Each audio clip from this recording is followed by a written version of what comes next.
that's page not... Oh, sorry, one sec. Hang on, where have I hidden all my notes? I was in that doc. Awesome.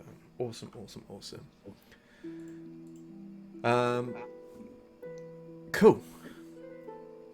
It is a warm spring morning in the seaside logging town of Atari. Sitting 75 miles from the capital city of Estabrook, Atari is a modern but relatively quiet settlement. Timber cut from the nearby forest arrives into Atari, largely by the large log flumes which run alongside the roads heading into town. From there, that wood is and lumber is shipped all across Dwarf and some of the other nations of Fentos. We open late morning on the Roseguard Road, about a mile outside of town, just short of that, where there is a muscular, large, tall half-orc. He's just walking away from town, walking along the Roseguard Road out of town, shirtless, and his muscular body is covered in... You can see there's like scars and old welts across his body and his chest. And across the back of his shoulders there's a very, very large tattoo which reads the Lumberjacker. As he's walking along the road, he stops as he passes a short, well-dressed gnome. This gnome has a lute strapped across his back and is stood just on the side of the road with a letter in his hands. And you see the gnome doesn't really even sort of look up. He's reading over this letter, and the half-orc just looks over in his direction. "Morning, stranger. You're looking a little lost. My name's Claude. You here for the Founders Festival? Because I'm not quite sure you're cut out for the flume fighting." Ufred. It's me. Hi there, friend. Sorry, no, not... Well, I may be a little lost. I am on the right tracks, aren't I? I assume I am. I'm looking for a friend of mine in Atari. What's your friend's name? It's Rin. The tiefling. Strange, a bit... not always there. Yeah, that's the one. Yeah, sure. You'll find her in town. She's been busy preparing for the Founders Day festival, but I'm sure you'll be able to find her. What kind of business do you have with her? You look like an artist of some kind. Well, yes, well spotted, friend. Of course, I am. You may have heard of me. I am relatively well known across the lands. Uthra Descinder, well known bard, artist, storyteller.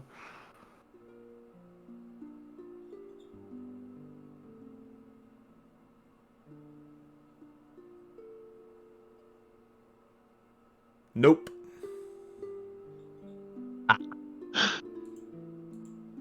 You paused enough to roll a dice. That's something. Maybe my music's not made it down here just yet, but you know, plenty of time. Good day. And you see, he sort of looks you over. And he sort of nods at you and says, "Good day." Remember the name? Uthred? Descinder? No worries, Arthur. Fuck. And he carries on walking along the Roseguard Road away from town. You sort of look down. You can see you're about a mile away from the town, Uthred. You can see it in the distance though. The road sort of is quite open from here. The town itself sits. You can sort of see down the road, and as you sort of get down, as you can see visually towards the end of the road, you can see the road sort of lowers a little bit down, and the town itself is sort of sat sort of below the sort of cliff edges on a sort of just a little lowered bay area. And yeah, you are keen to meet up with your friend Rin. You are here at her personal request. Yeah, my best bud. Yeah. So you carry on about your journey down the road. As you do so, we will sort of fast forward a little further down the road from where you are, closer to town, right on the edge of town actually, just coming down across the bridge, across the river into the town itself. There are 2 more gnomes walking along the road into town, sort of talking to each other as they travel. They stop a moment as they pass one of the first buildings as they sort of enter town. These 2 gnomes spot a blonde-haired female halfling. She's wearing what look to be like ceremonial robes, religious robes of some kind. She's stood just in the street speaking to a red-furred kitsune wearing a long flowing red cloak. And you can hear there's a slight sort of the conversation has a slight tone of not anger, frustration maybe. The halfling seems a little sort of flustered and frustrated. And as the 2 of you approach Bunk and Orin, you hear this halfling speaking to this kitsune. Look, I can't really help you if you don't tell me who and what it is you're looking for. Are you here for the festival or not? She looks over at you, Kaze.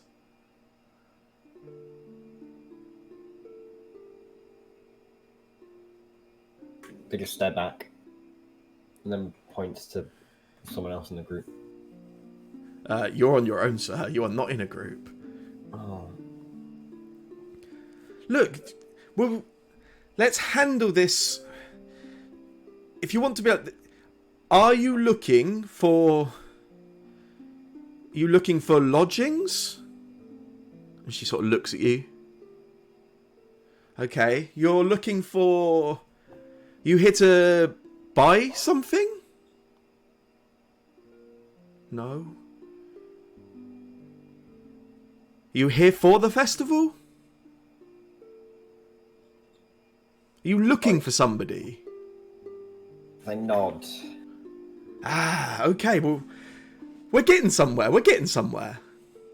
Who are you looking... Ah. Who are you looking for? They do like horns on their head. Ooh, you see, she looks a little bit surprised. She turns to these 2 gnomes that have sort of stopped as they sort of pass by the conversation. And she says, I don't suppose either of you 2 speak Kitsune-ish? Kitsune-ish, I don't. I kid, it's not a real language. I'm sorry, I shouldn't have been so... I can try what languages I know though, if you would like. I'm keen to help this one, but they're not so keen to help themselves. And Tunk looks over at the kitsune and says in Fey, hello, can you understand me? And then says it again in Gnomish. And then looks over at Bunk. It's just not sinking in. Bunk is desperately trying to find out where his languages are listed. Front page of the character sheet is where I found them. Oh, here you go. So you did Fey and Gnomish, yeah? Yeah. I also did Fey and Gnomish. It's like they're brothers. Yeah. Yeah. Ah,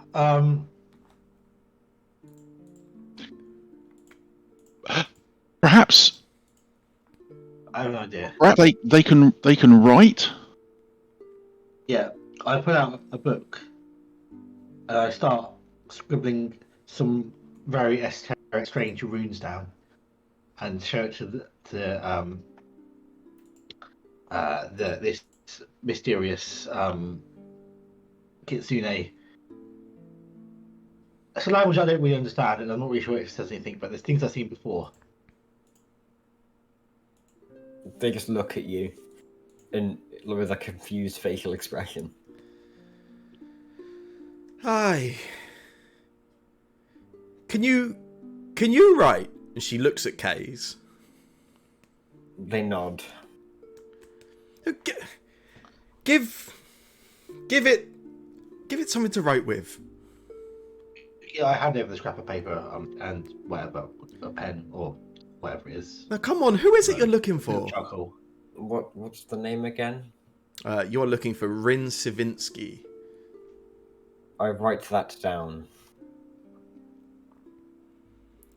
When we see that, I'll nudge Bunk and look meaningfully because that's who we're going to visit.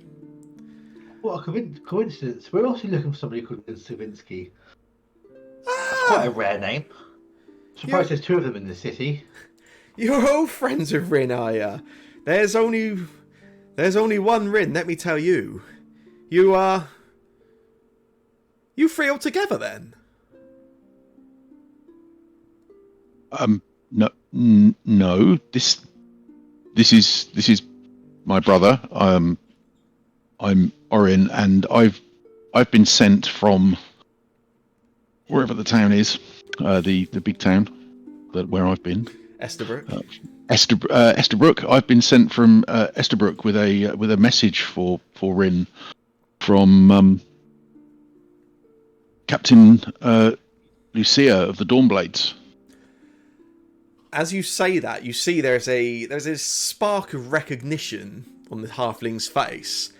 And you see she then looks over your clothing, your armor, and catches a few sort of symbols and regalia, and she smiles, not rudely, but a little sort of playfully, and she looks at you and goes, follower of the Dawn Lord.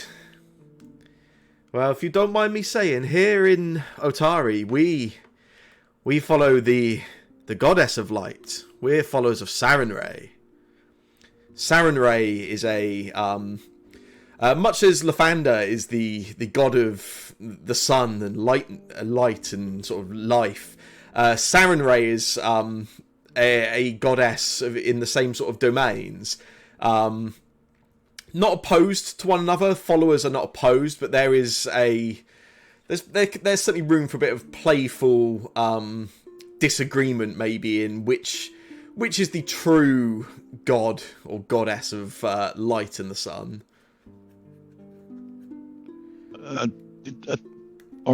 Tunk will pull himself up to sort of full height and say that Lathander's light shines everywhere and is often reflected. And Sarenrae shines brightest, but I appreciate your beliefs nonetheless. You're a Dawnblade. I am, ma'am. And you're... At your service. And she nods over at Bunk alongside you, and this is your... I assume this is your companion, This is my younger brother. Ah, you've taken your brother on as a liege. I'm sure I'm not older. Possibly older. I thought Bunk was young. I was older, yeah. Yeah, my older brother. Yes. Yeah, I think I'm older. Yeah, definitely you are. Yes, I'm older. Yeah. Ah, you've taken your brother on as an assistant. Most noble of you, Dawnblade. We are simply travelling together. Does Tunk have anything that has like symbols of Lathander on it? All over. Yeah. Oh. Shield with big symbol on, armour with embossed symbols on. Kays kind of points at the symbol and then points at themselves. You are a follower of Lathander as well. They nod. Oh, Light's blessings on you. the town's filling up with them. What a shame. And she sort of sarcastically shakes her head a little. I roll my eyes at this. Into each year, summer must come. A quote from somewhere. As you are discussing this amongst yourselves, you're interrupted suddenly by a rather loud shout from a late middle-aged human male. He has a long, twisted moustache that he wears on his face. Well, I mean, it's there.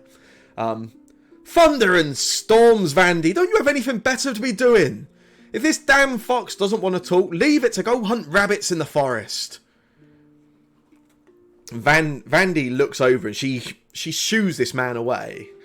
And she turns to UK, says, Don't you be minding old Captain Longsaddle. He's a grumpy old bastard, but we love him in his own way. Then she turns back to the two gnomes. So Rin, you'll be wanting. You'll find her. She's just on the northwest of town, just near the river. But well, you'll find it hard to miss the large circle of standing stones. She's made quite a monument of her home. Ooh, standing stones. Do you know that I was once told that standing stones are really protective, because what they do is they focus the energy of only good vibes in between, and no big energy is negative, but small energy is very positive, and the standing stones in between them, they can't get through, so it's only good energy that can get through them. It's wonderful. But then also, somebody also told me was that that's not how it works at all. It works completely differently, and actually they sort of harness the good energy by sort of reflecting it in, and it gets in and it bounces around and around and around and around, and it all sort of like gets stronger and stronger and stronger. I'm sure Anyway, I'm sure that's very interesting. That's great, dear. That's great. You must excuse my brother, ma'am. He lets his knowledge run with him sometimes. because you can stand on top of them and then you're closer to the heavens, and some people think that that's where you get more power from. That's why mountains are very cool. That's why nobody likes going down on the ground. It's not that I'm not interested, dear, but I do have plenty of other things to attend to in town. Oh, I've got plenty of other stories as well about standings. And there'll be plenty to listen, but probably not me, and certainly not now. Thank you for your directions, ma'am. Blessings. And she turns, she looks at Kays, and she says, a pleasure to converse? And she turns and walks off. Do you, the Tongue's looking over at Case. Do you understand Common?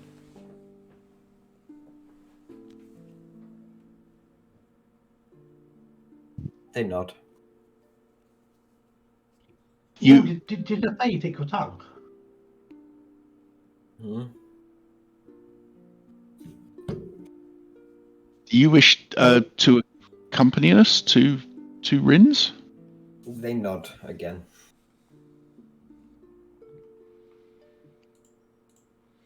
Okay.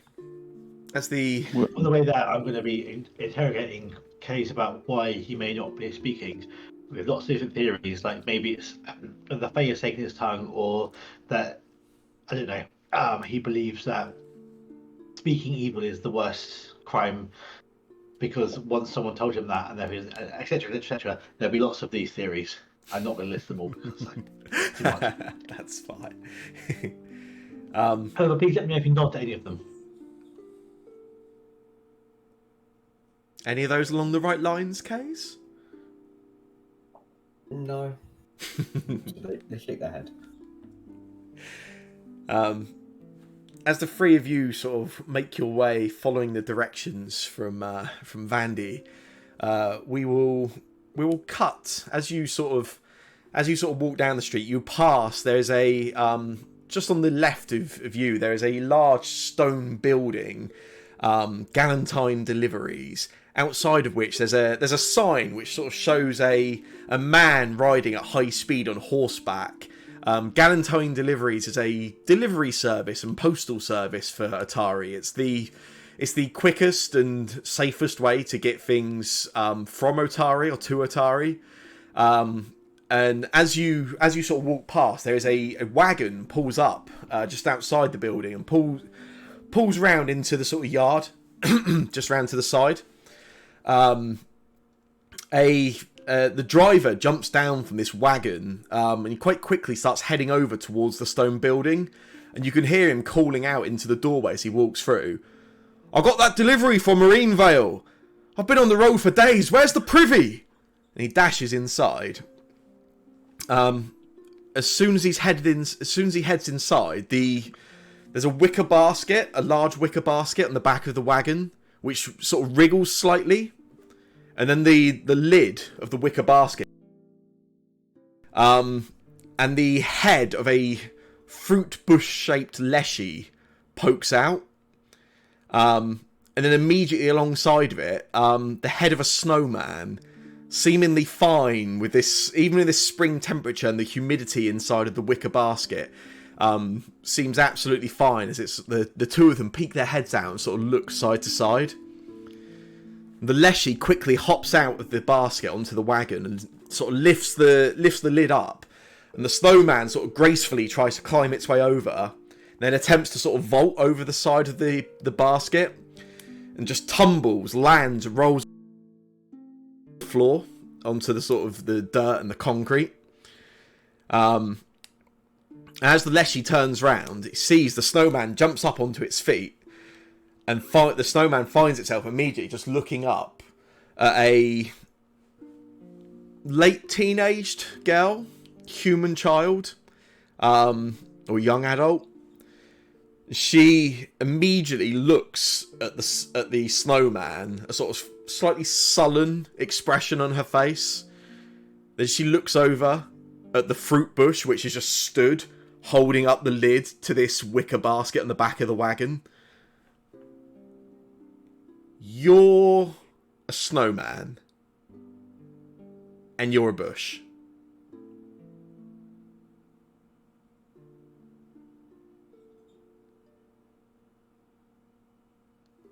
Together we make a snowberry, the dancing duo, spreading the word of our Lord and Saviour Jack Frost. Right. I'm not going to tell anybody what I just saw. I won't tell them I saw the two of you in that basket. I'm going to assume you're not supposed to have been in there. My dad has always told me that privacy usually comes at a price. And she sort of holds out her hand. I will drop one of my special. I'll get my shears and pick off one of my my fruit berries that does healing.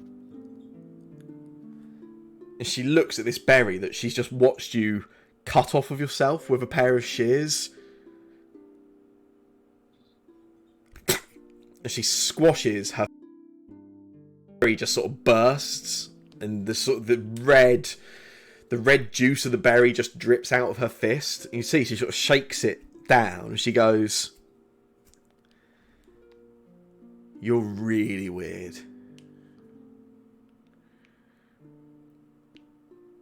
And she turns and walks away from you. Just starts heading down the road. Then she stops and she turns around again and she goes,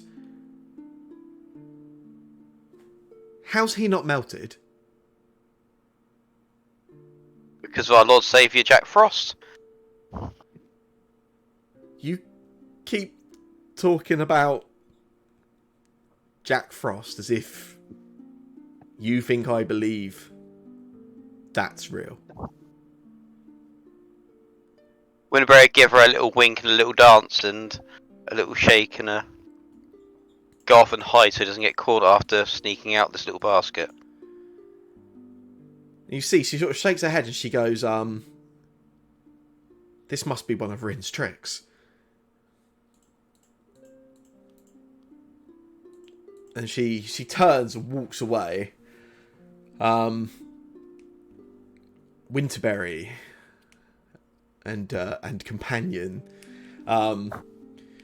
you were given relatively clear instructions from your god, from Jack Frost, of where you would be able to find Rin in the town of Atari upon your arrival. So it's not hard at all for you to make your way through the town. You get a few slightly strange looks. Leshies aren't common, but they are not unknown. It wouldn't be you're not the first Leshy anyone in town would have seen, but it's not often you see a bush and a snowman walking around in mid-May. But yeah, you make your way across some of the streets quickly and over, and you come.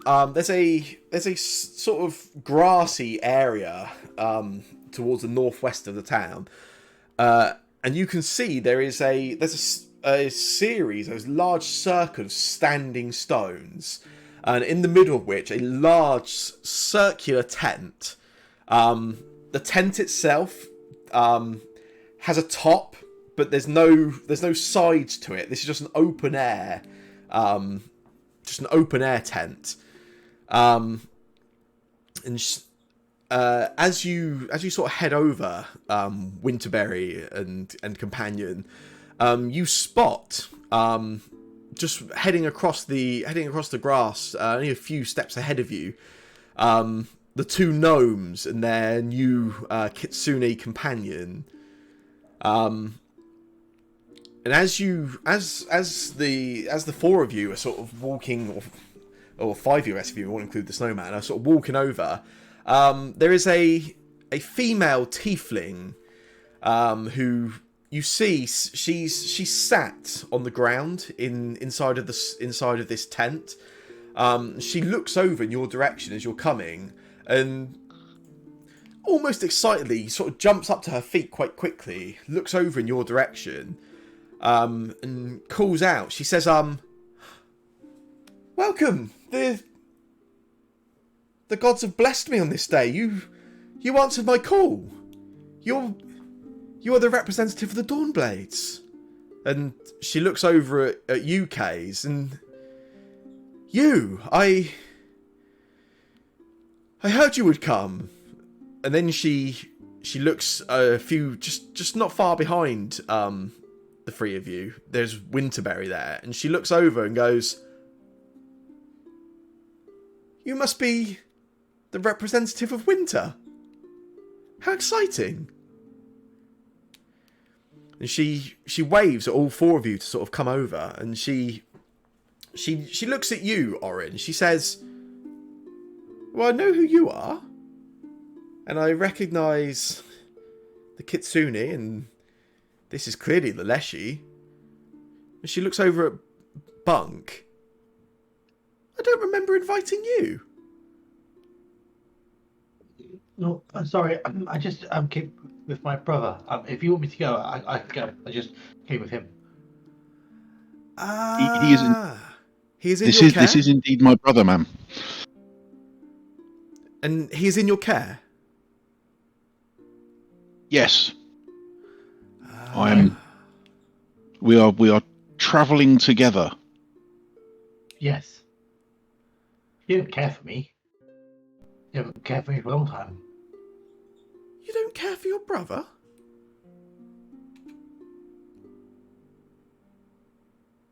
I care for all Lathander's creatures. That is cold. Yeah. Well, anyway, I suppose I wasn't sure which of you would come, but I'm glad you're here. I'm glad you're here.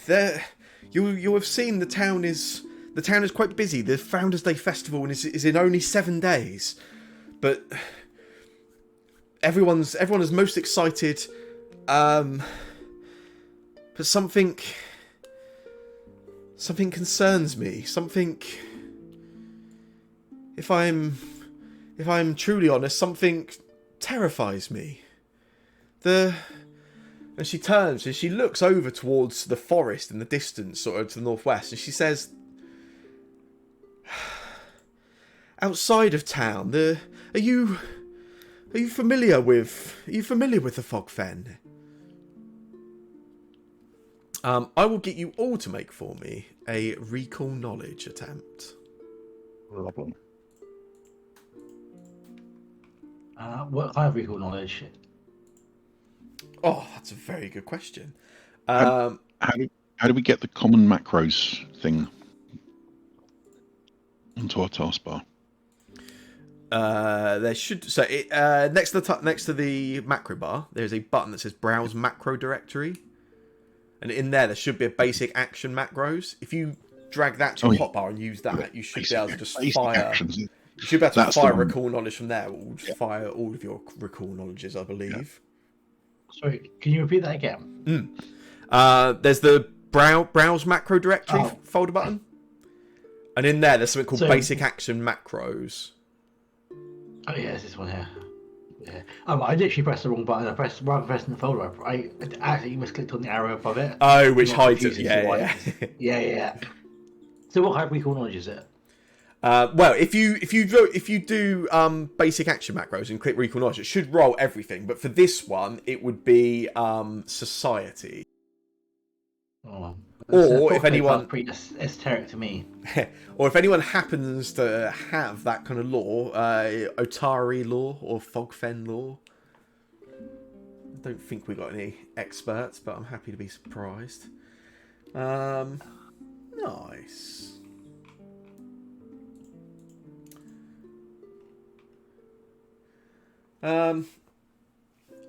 As it happens, Tunk and Bunk, you both are familiar with the Fogfen and with Gauntlight. You've travelled together, knowing you were coming here and knowing that your task was related to the Gauntlight in some way. The two of you, excuse me.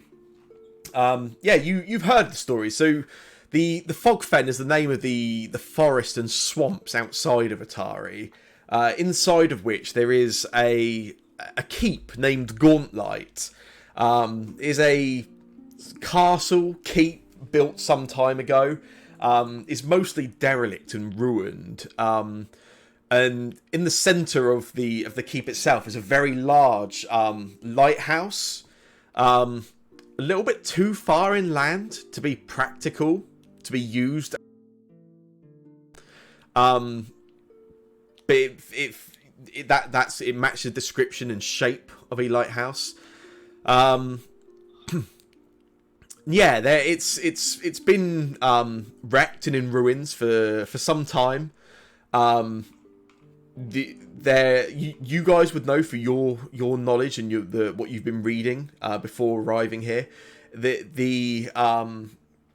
It's kind of it's quite a relatively popular sort of location for adventurers, thieves, bandits to visit, hoping to find some kind of long lost treasures or something hidden in the sort of just in the wreck of the keep.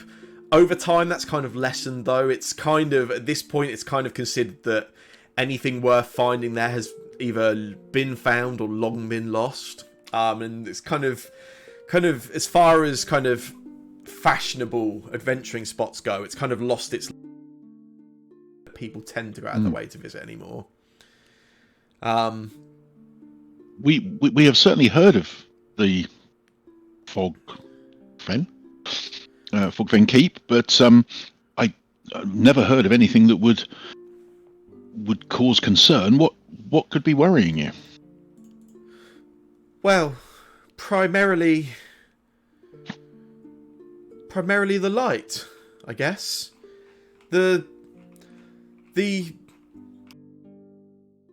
I'm crazy. The few people I have told thought I was crazy, but The tower, it lights every night for the best part of 3 months now. Did we see this as we came up? Would we have been in a position to see it? No, not at all. Not at all. And each of you instinctively, as she mentions this, you look over in that direction.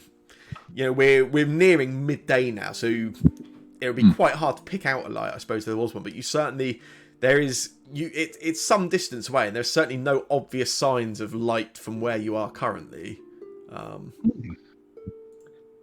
I once heard that in a place in the mountains in Jokresh, there was a light that nobody could figure out where it came from, and then everyone who went near it disappeared.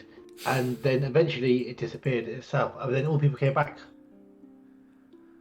I heard the same They came thing. back with their faces upside down. I didn't know that part, though. That's what I heard. I heard they came back irreparably damaged. Dead, in fact. Oh, that's faces upside. Oh, I don't know about that. Faces upside down would do it, but these are just fanciful tales. This is the sort of No, it really happened. Bunk collects. No, it definitely happened. It Someone drew definitely a picture of it happened. and showed me. It definitely happened.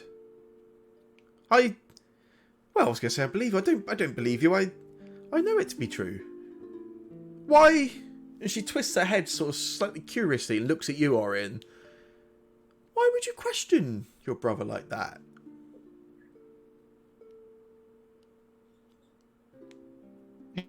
You must forgive him, madam. He is often, his ideas run away with him, and he gets excited and carried away with things that might not be. And Sometimes he loses. What is life without some excitement, some mystery, some unknown?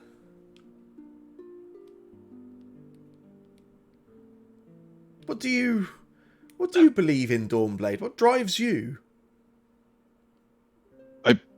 I believe in light and truth.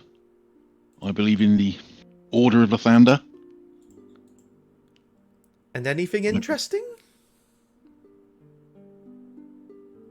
Interesting is for the evenings when you sit around a fire chatting, not for day-to-day life. Life isn't interesting. Life is about finding your purpose and serving something.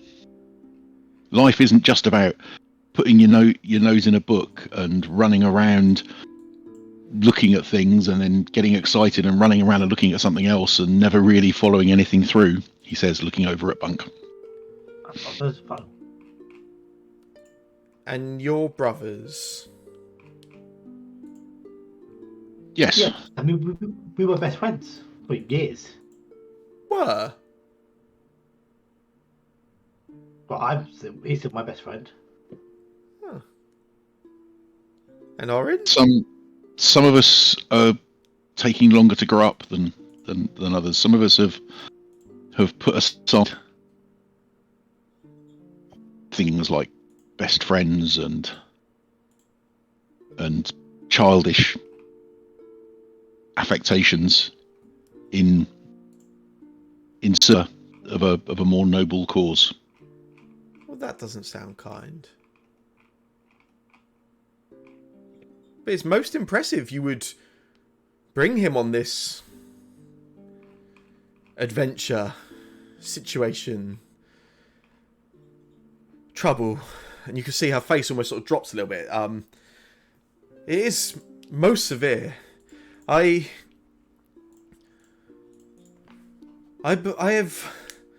received messages from the Cosmic Caravan. It moves across the sky and it leaves messages for me and tells me this light in the fog fen brings dark omens. It must be dealt with, which is why I've reached out to people who have been recommended to me as capable or in some way able to assist. But I also, if you don't mind me being so, well, I guess rude is the only way to say it. If you don't mind me just saying, you probably need someone a little more experienced to lead you into the Gauntlet.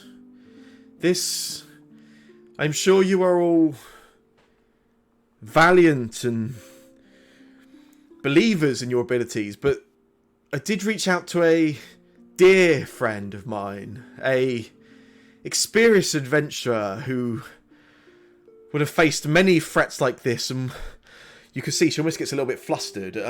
We'll be able to certainly solve all of this, absolutely, and we'll be able to bring assurances to yourselves, even in your most desperate of moments. In our most desperate of moments, your most desperate of moments.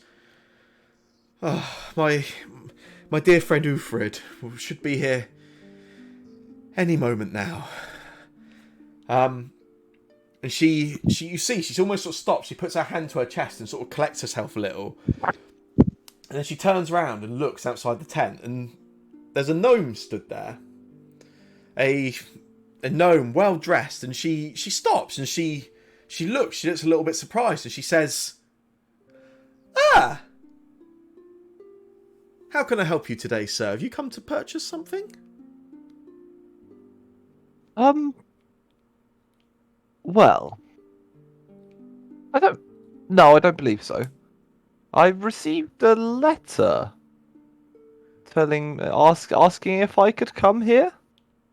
I assume you're who I'm looking for. You must want Galentine deliveries. They take all the incoming mail for the town. No, this was a letter directing me to someone named Rin. I believe that's yourself, if I've been directed correctly. I only sent out 4 letters. One to the Kitsune, one to the Dawnblade, one to the Leshy, and one to Ufrid. Yes. That's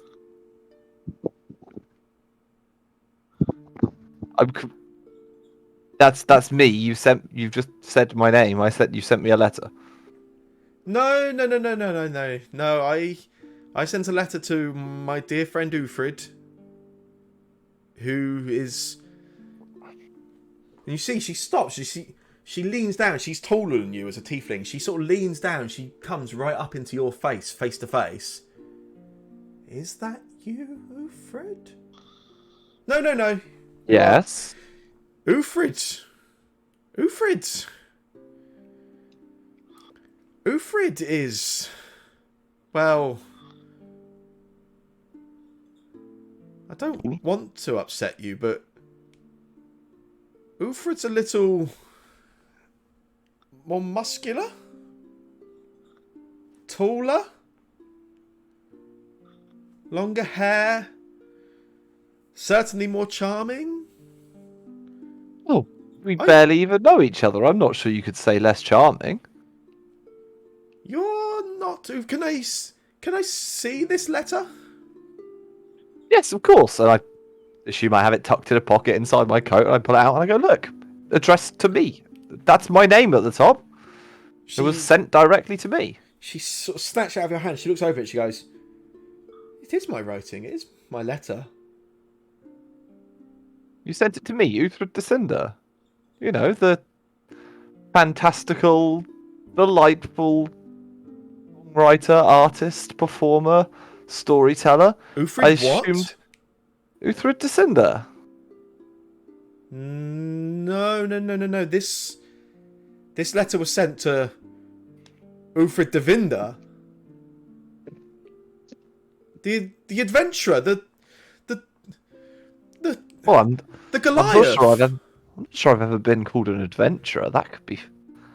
Wait, a Goliath. The axe, the muscles, Yes, I've got my axe, and he waves his lute. No. No. There's. I assume you have a show for me to play. There's a festival, right? There's there's a festival. The festival's next week. There's been some misunderstanding. The letter was quite clear. I needed Uthrid to come and lead a band of adventurers.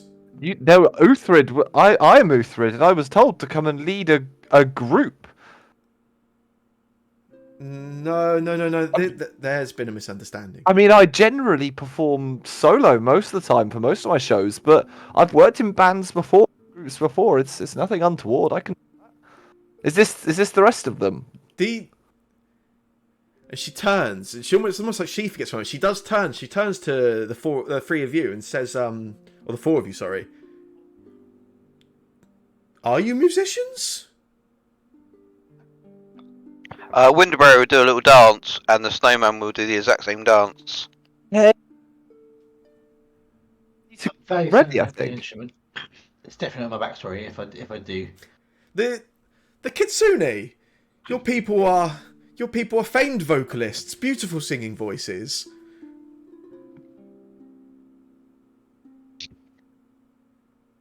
No? I'm afraid it appears that our Kitsune companion cannot speak, or chooses not to. But you were recommended by Sir Arthur himself. He made no mention of a lack of speech.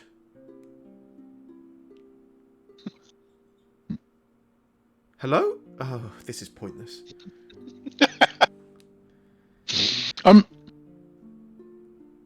Ma'am, I can see that you're Disappointed? yeah, that you're disappointed. Your plans have perhaps not gone To plan. as expected, but I can assure you that that I am a trained Dawnblade, and I am more than capable of leading a group to find out what's going on at this keep. Well, hang on a minute. No, I'm sorry, but I was told I would be leading a group.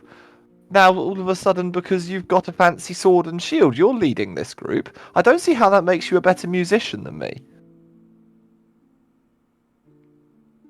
I am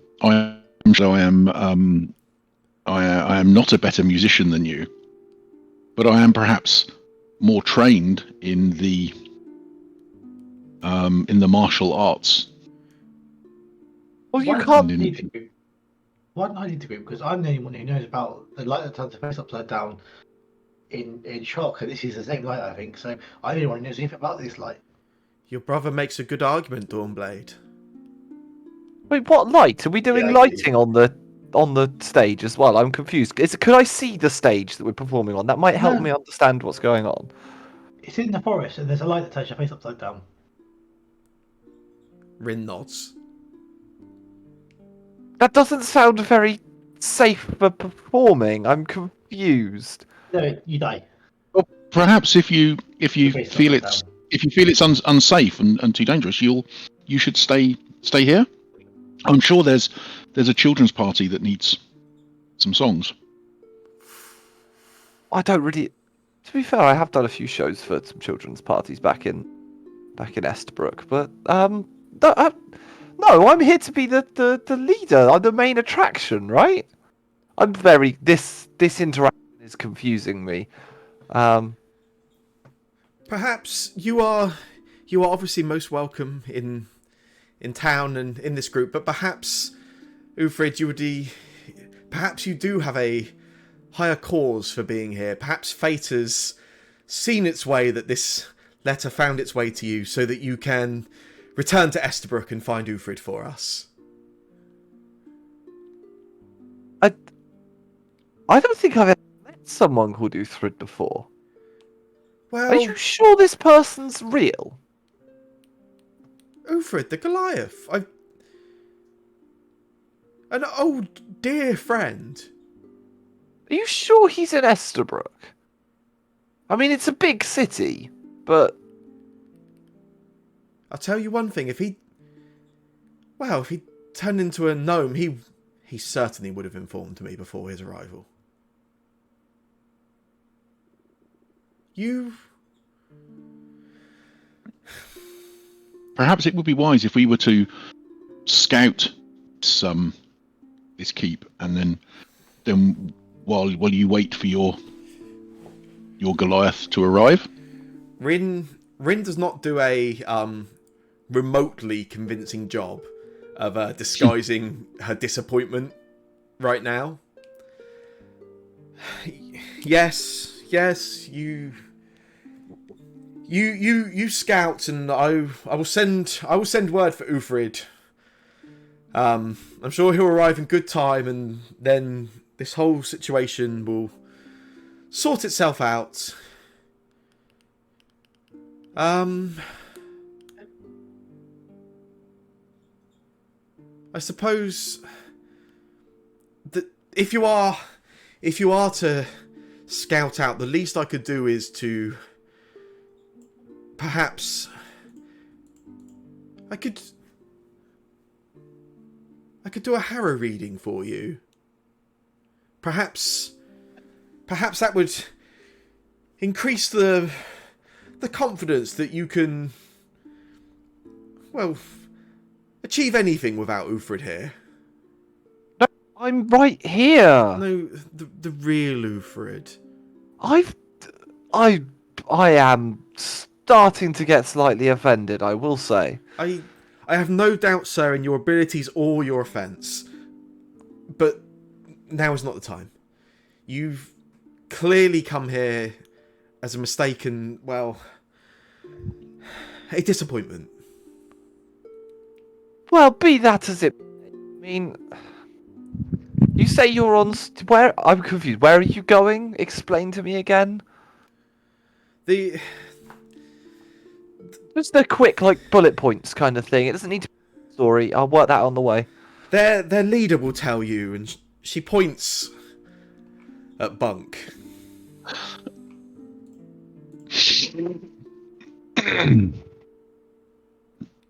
Yeah. Sorry, I was actually slightly distracted when talking to Heather. What's up? Rin has told Ufrid that the leader of this group, Bunk, will inform Ufrid of the situation and sort of lead a scouting expedition to understand what's going on at the Gauntlet. Yeah, well, basically, there's a light, right, and it's in shock. And what happened was, people walked near it. Mm-hmm. 1 second.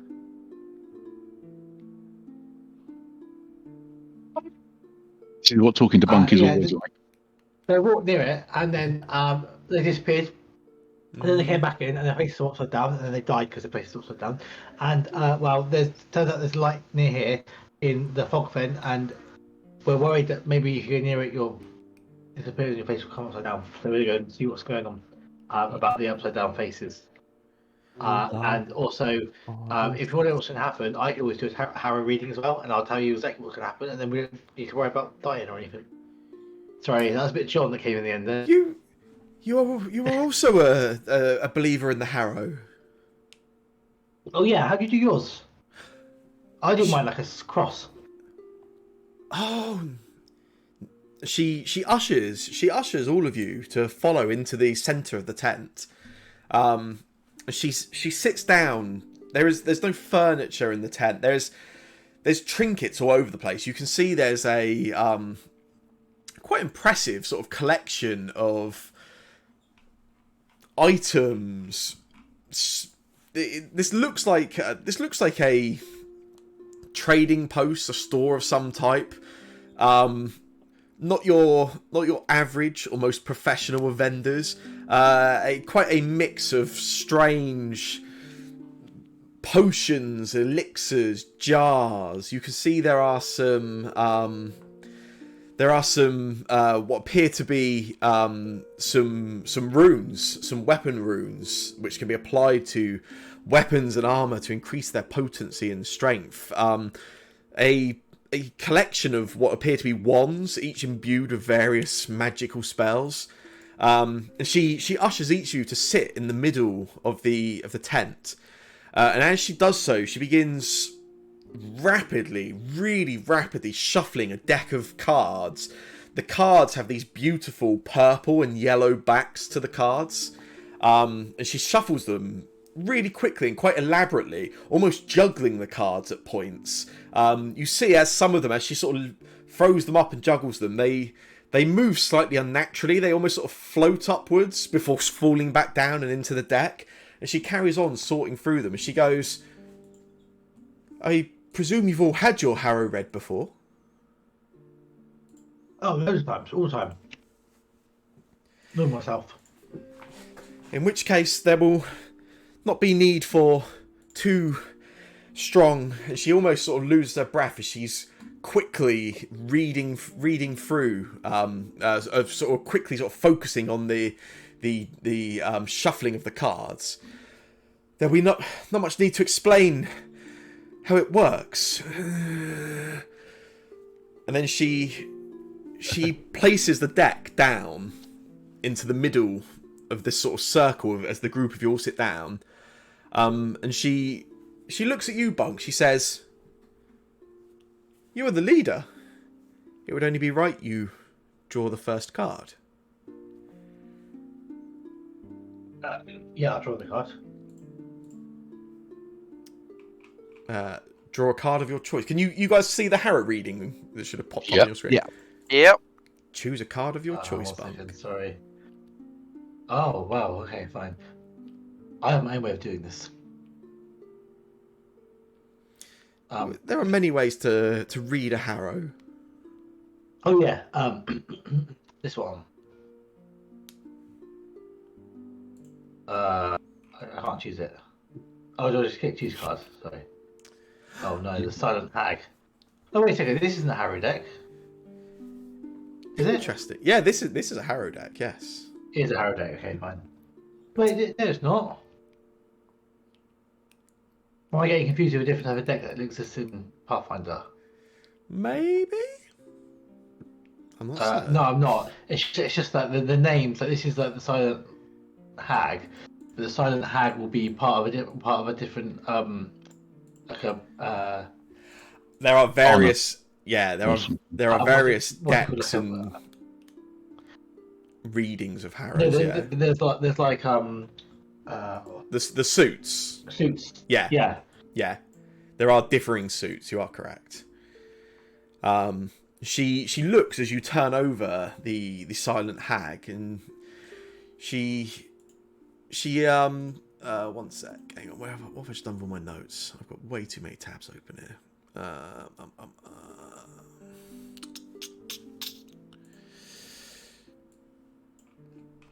Yeah, as you turn over the card, you place the card in front of you, and she looks at it and she goes, do not be alarmed by the look of the card. What matters with harrow is what the card tells you about you, not itself. The silent hag is a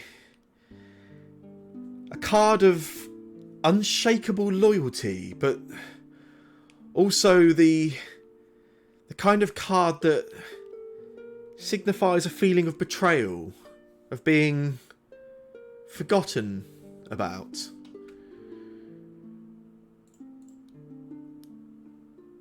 She turns to No you. idea. She turns to you, Tunk. Your turn. Tunk reaches forward and chooses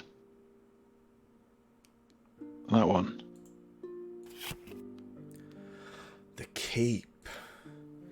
The keep is a symbol of quiet strength. The keep is not shakeable by any small force. It is. The keep is not personable. It is cold. It is stone. It knows its belief and it stands by them.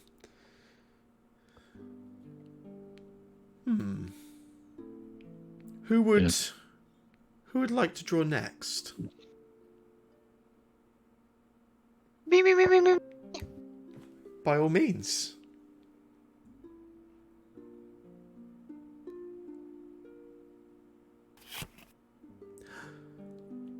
publican. The publican, whilst most imbibed, maybe, represents fellowship, camaraderie, friendship, refuge. Many would think of the publican as inconsequential or of low importance, but perhaps their insight can be relevant, even if it's often overlooked. You, Kitsune, pick a card.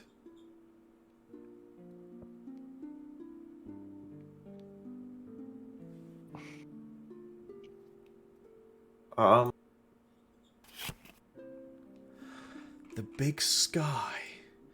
The big sky is a celebration, a freedom, a celebration of freedom. It's the feeling of shackles being cast off, of darkness leaving, and of light arriving on one, and the love that you have for that light when it arrives. It's just a feeling of happiness.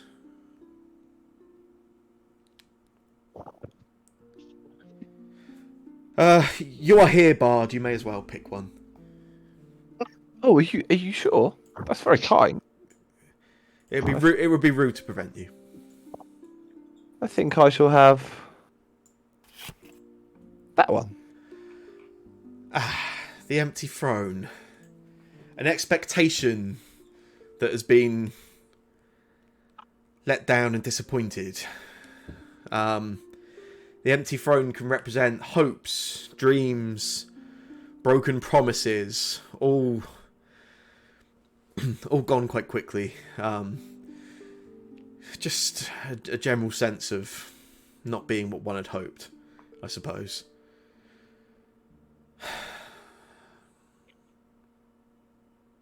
Anyway, the spread. Your cards will say something about each of you, but what really matters is the spread. And she takes your cards back and she shuffles them into the deck again. The spread will tell us about things that have been, things that are now, and things that will come to be, or may come to be. If, as we read the cards, do not be afraid as they come up. A card is not always immediately obvious in its meaning upon its immediate reveal, and some cards, in fact, may not be relevant to the reading at all. It's about the placement of the cards, where they sit in the present, the future, the past. The only warning I suppose I can give is that if your own card does get drawn, let's not worry about that. It's a large deck. And she draws your cards together and shuffles the deck up. And she slowly and carefully begins placing cards down in a pattern, 3x3 grid. She doesn't always take from the top of the deck. Occasionally, she goes to take the top and then she stops. And then she shuffles the deck again quickly and then draws again until the 9 cards lay out in the centre of the circle that you're all sat in. And she starts by... she goes to start turning over the first 3 cards, and she tells you, these cards will tell us about what has been and what in the past will affect your journey. The Demon's Lantern. The Uprising. And the Juggler. Well, the important part is that none of these initially are the cards you drew. That means none of you are... It wouldn't be dangerous if your card was drawn. That's not what I'm saying. It's just... if your card was drawn, then... it doesn't matter. It does not matter. what matters is the reading. So, the Demon's Lantern is a representation of not darkness, but not light, not good. It's of the power of darkness to overwhelm light, to perhaps a sign of some trouble, something that has hung over the Fog Fen or the Gauntlet in the past. The uprising. The uprising doesn't tell me much. Perhaps opposing forces coming into conflict. Unbeknownst to them, these forces perhaps caught up in something bigger than they would have known themselves. The Juggler, though, the Juggler concerns me. This card is not aligned. This card should not sit in this space. This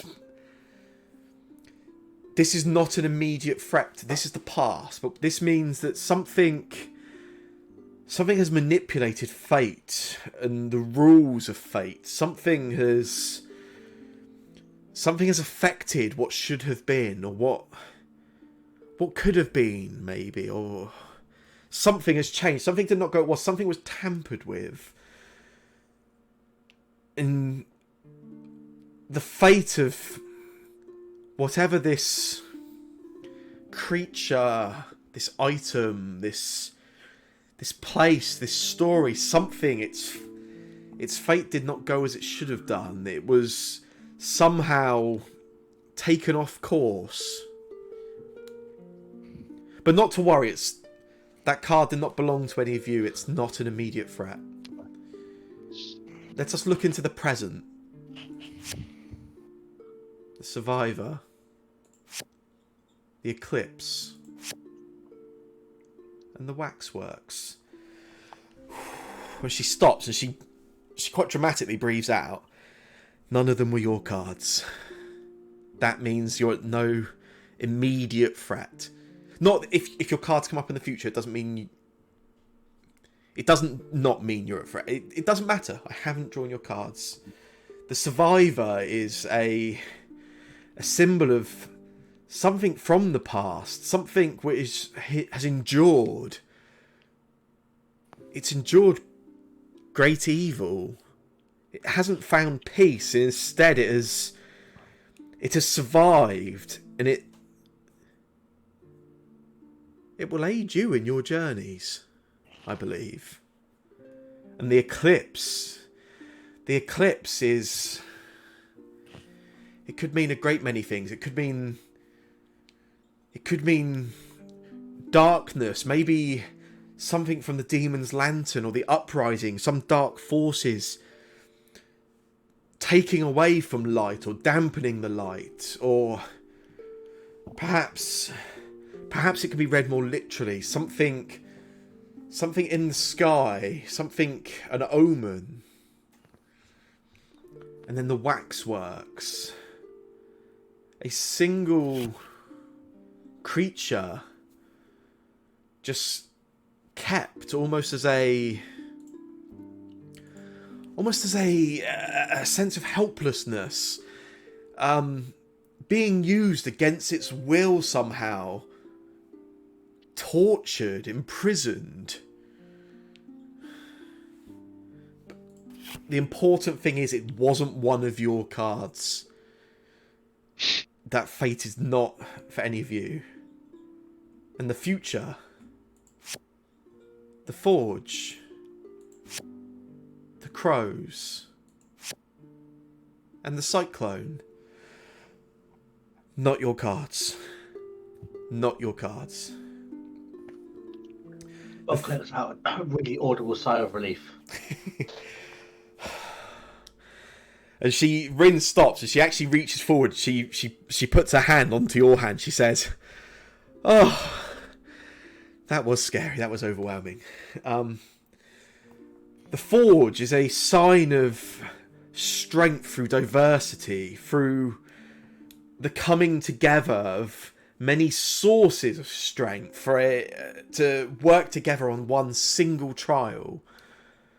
The crows.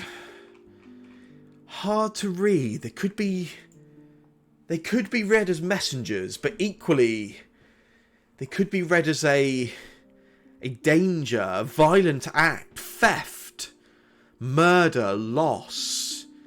Something being taken.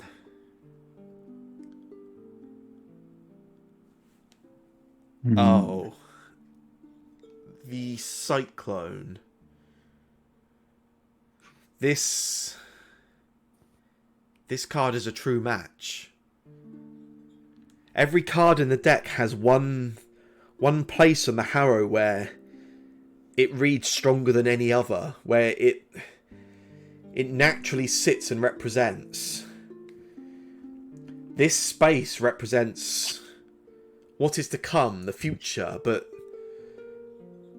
the uncontrollable, not even the natural, the powerful. Cyclones can be thought of as a natural effect, a weather, nature taking its course, but this is more than that. This isn't a natural act of devastation. Somebody seeks to create devastation. But it wasn't one of your cards. And that is... I cannot stress enough how important it is that was not one of your cards. Perhaps it would be rude in his absence to not draw a card for Ufrid.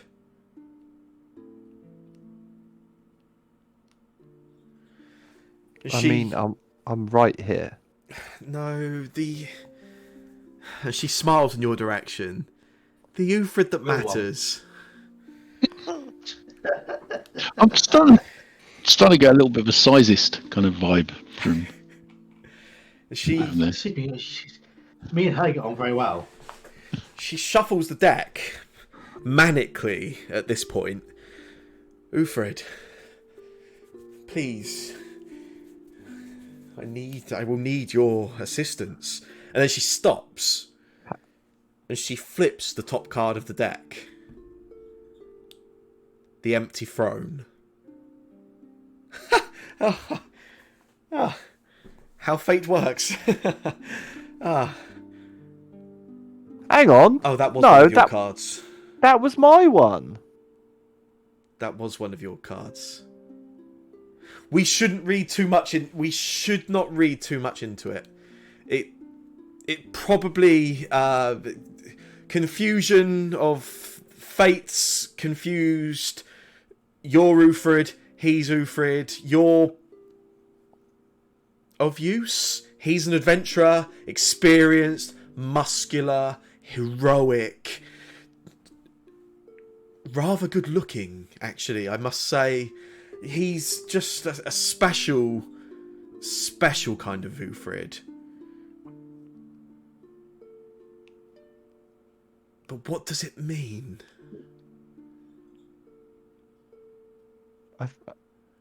Forgive me, but I thought that was what you tell us what it means. No.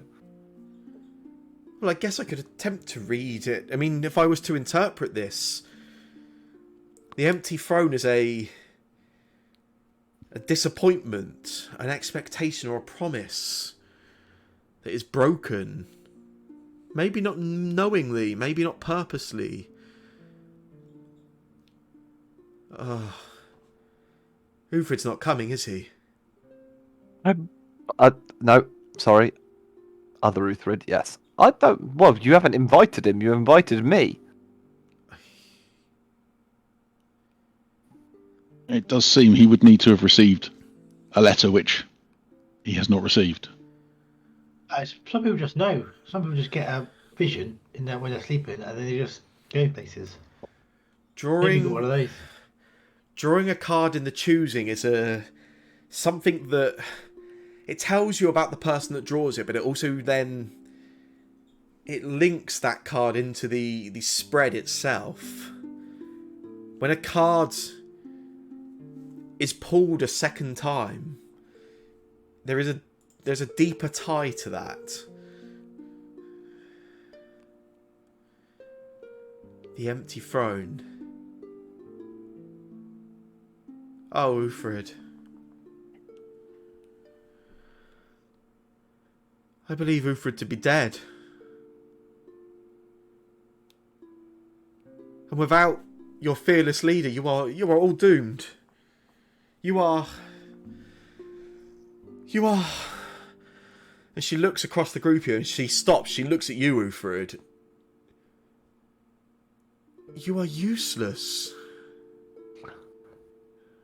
Man, Well, man, well. with respect, No. I'm sure he's a talented musician, but I cannot respect him. Well, you haven't even heard me play. Now's not the time for music. Ufrid has died. This is a time for mourning. Or how about a sad song? always time for a sad song. If you insist. Ufrid, Go on in. do you want to make a performance check for me? I will. However, before I do, I'm going to be using my badass fucking loot. And I normally perform with a small amount of accompaniment. So I reach around to I have a bag around my waist. Doesn't look to be like a regular backpack, and I slide it round to my side, unzip the front, and just pull out what looks to be a really, really grumpy, fucking miserable looking cat, and plonk it on the floor next to me. And I look down until I go, pause. We're going for sad, okay? And just kind of hisses at me in anger. And he is an accompanist, so I get plus 120 performance when he's playing with me. Do. And I'm going to play. It's a working title. It's either There's No Place Like Home, or Oh, There's No Place Like Gnome, and I can't decide which I like more. have you no respect for your? Absolutely none whatsoever.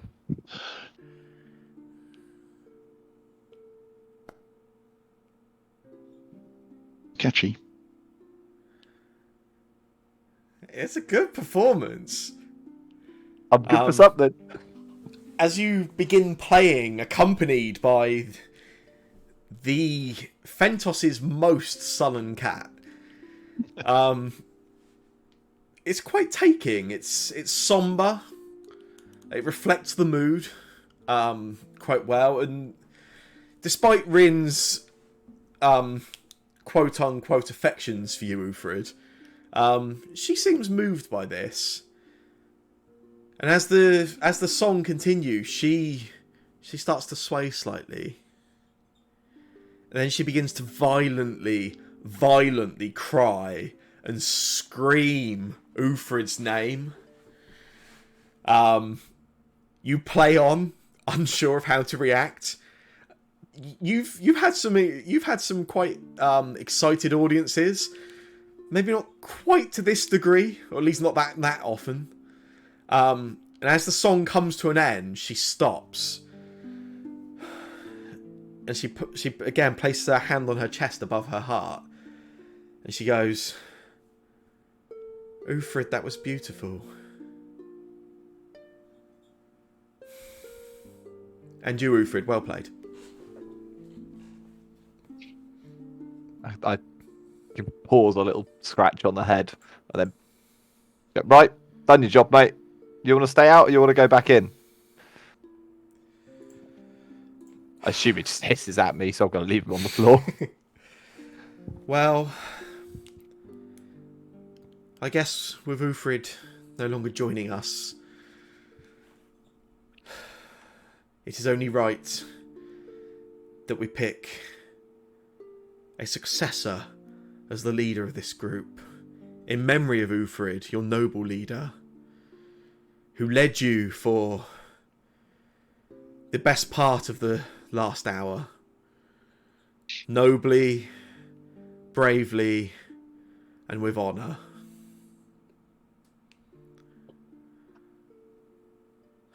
And with that in mind, I think it's only appropriate that the leader of your group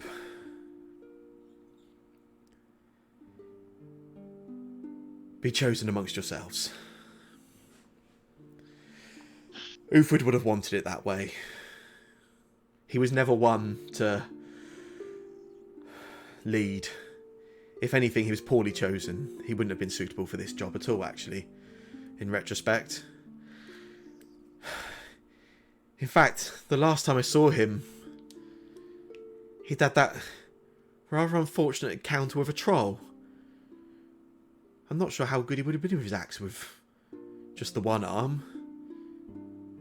And just the one eye.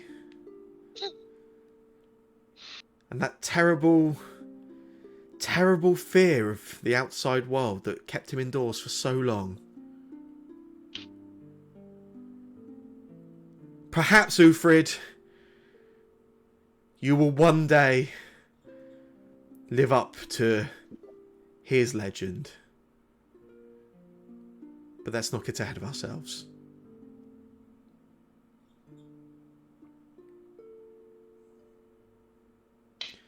I've spoken enough. I'm saddened at the loss of my friend.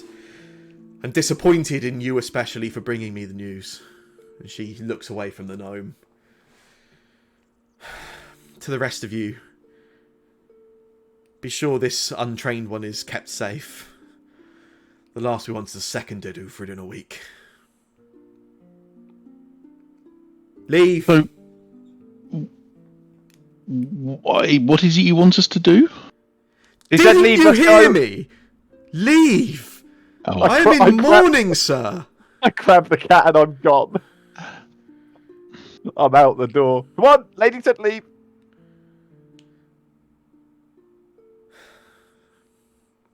Just Orin stand will. awkwardly outside. Orin will stand up and look around. Perhaps we should go. Your first encounter with the colourful folk of Atari has seemingly brought you together, and as a reward for your experiences thus far, you each receive 50 experience points. Yay! Oh, which has automatically appeared. Was it automatically added? Yeah, good. Yeah. Who's 'Cause I was Brian? meant to press the button and it was a bit of pain. Who's Brian? Yeah, who's Brian? I may have. Yeah. I think it adds it to any player characters. I might have a test character called Brian on here. Don't worry about him. He's And also Christmas version of Winterberry It- Frost, apparently. It's Brian was my character that we didn't name. Oh Instead yes, of- yes it was. I was Oh, sat yeah. here trying to think. Have I made a character named Brian? He was. Just thinking the Brian was a man of cat. Many names. Man of many names. Yes. I do love that we're 2 hours into a new campaign and I'm already established as the disappointment. This is good. Yeah, indeed. I've hit my stride here. I can roleplay this. You asked to be mistakenly invited, so Yeah, I love it. yeah, I guess you are an adventuring party at this point. Leaderless, not entirely leaderless. You had a leader in soul, if nothing else, for some time. The Goliath. I think Bunk was appointed at one point as well. I think I was appointed, but yeah. Yeah, but he's no Uthred, is he? Yeah. Wow. Like he's got both. He's got both his arms. Even rubbish. Even Nor you, to be Uthred- fair, Jay. Yeah, no, I know. None of us are. How cool is fortune telling? See, Tunk, I told you it was really cool because she managed to figure out that her friend was dead just by doing that fortune on us, and that wasn't even her. She did her own fortune sort of by accident. That's really the beauty of it. It's really fun. And Do you works. really think that Uthred is dead? Well, obviously, she won't figure it out from the reading. Uthred's right there. The Harry don't lie. Uthred's right there with the cat. No, That- definitely Ufrid. The other Ufrid, the one that was useful. We should name them separately so that we don't get them confused. Yeah. Huskily Uthred and useless Uthred. Or Ufrid and Boothrid. You Uthred. So, I think it's clear that the poor lady is perhaps not fully right in the head. Well, why She's- do you think that? Well, I mean, she looked at a card and decided her friend was dead. Yeah. I So- think that's a fair suggestion. Yeah. No, it really works. She didn't even go to the church and ask for divination. So I mean, I've done it loads of times. I'm assuming you guys know what's going on anyway. Because I feel like I've been very left out of this situation. I mean, that's my fault, I suppose. I didn't get the memo on an exact time to turn up, and I assume slightly late. But it seems that she's worried about the keep. right, and where's this keep again? Because I don't remember seeing a castle when I came into this town. Cockpen. It's in the forest somewhere. Roughly there. Over there. Yeah, in the Fox. Oh, so it's outside of this. I understand. It's outside of the town. It's not in the town. Right. You don't have Foxpens in towns, do you? Well, I don't really know. I suppose probably not, but How many You haven't- towns have you been to? oh, I've been to a fair few. I've been And have you been ever seen a around. Foxpen inside a town? Well, I'll be honest with you, my friend. I'm not entirely sure I know what a fog fen is. It's a fen. That's also foggy, I think. Right, but you've just used the word fen to describe what a fen is, and I don't think I necessarily know what a fen is. Sort of. Sort of like a Foggy? swamp. Yeah. Why is it not just called a swamp? Words in it. Indeed, yes. My- Words in it. Is that not your trade, Uthred? Well, I like to understand words to be able to better use them. You see, if you don't understand words, you can't use them correctly. And I was just confused as to why we were calling it a fen and not a bog or a swamp. Because fog and fen start the same letter. That sounds Well, nice. Fogpen. that is from a creative standpoint, pure fucking. Although, genius. Fog Bog was also quite fun to say. Bog would also work, but not fog swamp. Not a fog swamp. Anyway, listen. I know I'm not clearly not the Uthrid you were expecting. Okay, I get that. I understand. I think I could Needn't help. worry. We were not expecting an Uthred at all. So you are, if anything, a bonus Uthred. Well, nonetheless, if you'll have me, I understand I'm not everyone's cup of tea, but if you'll have me, I'd quite like to come along and see what happens, provided my face doesn't get turned upside down by a evil light. That will happen. That sounds Guaranteed, I think. pretty dreadful. But I'd like to come along. I'll be honest, I've been a little bit lacking in kind of creative ideas for my songs and my stories. So maybe getting some first-hand experience might be helpful. And I'm relatively handy. I can swing a sword. I can do a little bit of magic. What'd you say? Be a mascot. Go for it. Brilliant. Okay, great. I'm happy to be part of the gang. Who's in charge again? I don't think it was fully established. Hmm. Me. Oh. And your name was? Sorry, I don't think we've been properly introduced. You know me, Uthrid the Disappointment. Yeah. Oh. Bunk. Is it Bunk the Uninvited? No, just Bunk. You're Wow, Bunk. Sorry, Bunk. Yes. Bunk, Okay. Yeah.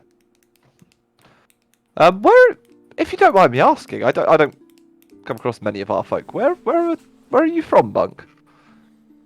I am from Evershade. Evershade.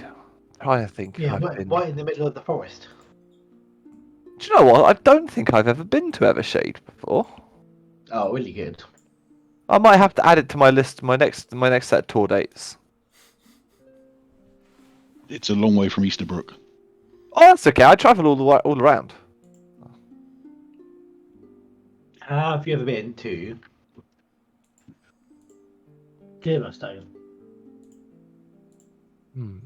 I don't believe so. Silverholm? I think I might have stopped in there, possibly. Yes. Well, you probably came through Evershade. Only way to get there, really, from here. I mean, it's entirely possible. I've been a lot of places. I do a lot of shows. You don't get this good at performing and that without practicing. So It's always it's a small village. It would be easy to pass through without really noticing. anyway, I spend most of my time in the city in Estabrook. Anyway, it's where most of the good theatres and bars, etc. are. So best place to perform. Really get the most out of it. Estabrook is a fine city. Although I don't think I've ever seen you. I don't think I've ever seen you perform. Wait, are you from Estabrook? In Estabrook, yeah. Do you often perform? Do you ever perform at the Dawnblades Garrison? Oh, that's why I recognise the iconography, the pictures, the little doodles on your. Yeah, I get it now. Sorry, it's. You know when there's something just on the tip of your tongue, just right there at the front of your brain, and it's not quite linked. You're one of the sun fellas, aren't you? Orin, That's- Dawnblade, follower of Lathander, at your service. And Orin makes a big flourishing bow. Ah, well, pleasure to meet you, Sun Sword. Sorry, I forgot already. It's been a weird day. Dawnblade. Dawnblade. Amazing. It's lovely to meet you. Hi.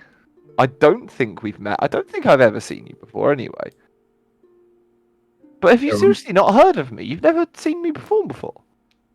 I'm very popular. I've seen you before. We don't frequent the inns and taverns of Easterbrook as a rule.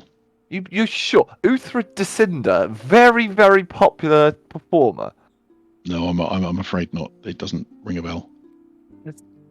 3 for 3. It's all going fucking wrong. Okay.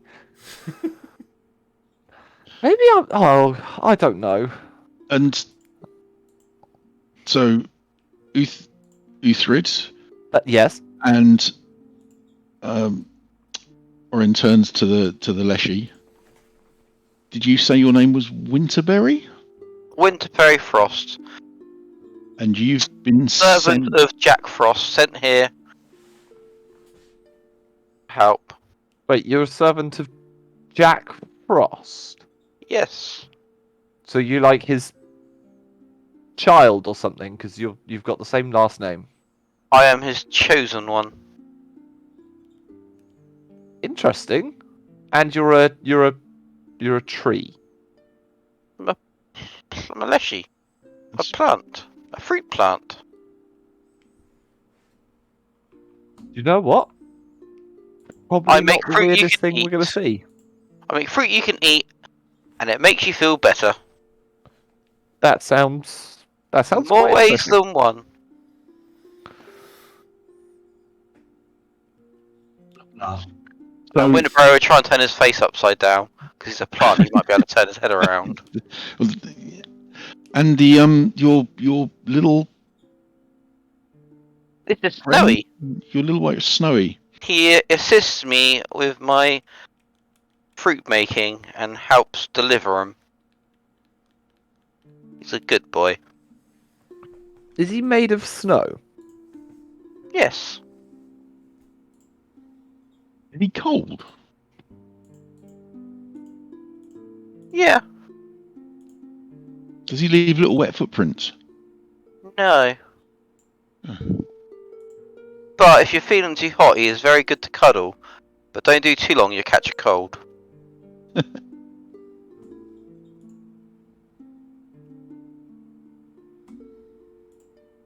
And then that just leaves turning to Kay's.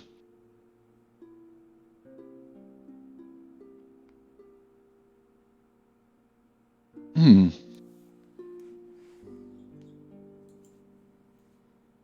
You were sent here as well, Kays? They nod. And you're a follower of Lathander. They nod. It's good enough for me. So, should we go and examine this keep? How far away do you think it is, brother? It's about a 45-minute walk through the forest. And it's currently 12. Yeah, very early afternoon. Yeah. Shall we go? Yeah. So I guess, yeah, we'll set off in that direction. Okie dokie. During that time, every time Bunk refers to Tunk as Tunk, Bunk will say Orin, and he will introduce himself to everyone else as Orin. But I'm kind of assuming and hoping that Bunk will just ignore that.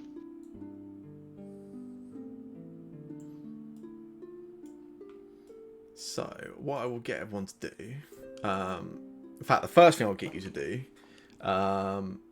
you can all perform your daily preparations for any of you that have any you're supposed to do at the start of the day. Hasn't really mattered up to now, I guess, but Yeah, I will do it from your now. character sheet, if you've got daily preparations, you have a little like coffee cup icon Oh. towards the top left. I don't, so I should. Oh no, I have. Top left. For me, daily preparations is just rations. Oh, so. in that case, do not worry. I've got them. Yeah, anyone familiar will have some. Winterberry, you'll have your crafting alchemy. Yeah. I've got to make my alchemical potions as well. I have my familiar. Yes. Yeah, of course, I haven't mentioned it yet, but I do have a familiar. It's the Raven. Good. Do we decide to call it Quoth in the end? Yes, I believe that was correct. Yeah, Quoth. I've just got to make my potions. Is it, how many do I get? Is it 5? So you have 4, I believe. How many can I 5. make? So yeah, you've got 5. So you've got 5 reagents. You can. So when you're crafting at the start of the day, for each reagent, you can make 2 of something. Or any reagents you've got saved, you can use during the day, but you only get 1 per reagent then. I've made loads up. How I need to change this, so I can have 10, right?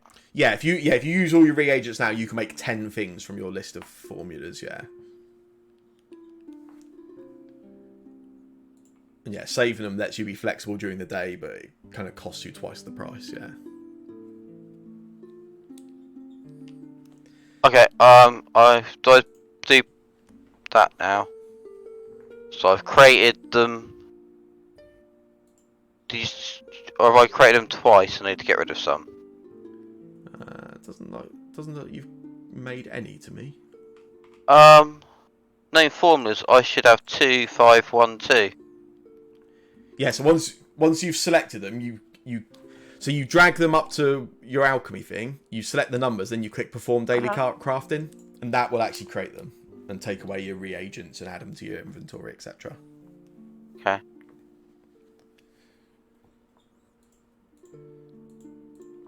I mean, if I've got a bird as Yes. my do I have to take fly for it to be able to fly, or if I don't take fly? So if you've got a familiar and one of its like innate abilities of that creature is a familiar ability, you have to take that one. So as you've got a bird, one of them will always have to be flyer, and then the other one you can change each day. With your sessions, what's good?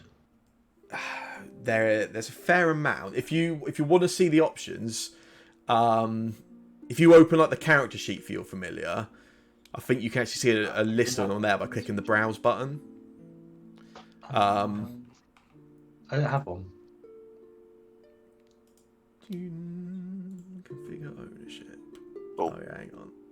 Looking on this, we have a party.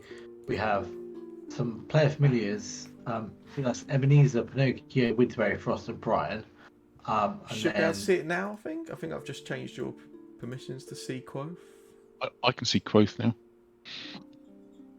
Oh, sorry, Steve. Sorry, who's Bolly Molin? Oh, that's my that was my player character from Jake's game. Okay, that's still on here as well. There's lots of characters. Yeah, I might have some random bits on it. Yeah. Cool. Okay, fine. All right. So yeah, go on here, and then what do I do? Where it says abilities, there's a look at the browse icon next to that. That will show you the whole list of familiar abilities. And actually, what they do. Certainly don't feel like you have to read them all now. Like, totally can if you want. Pick whatever you want. I'm totally open because we are still new at stuff. For pause, Jake. Hello.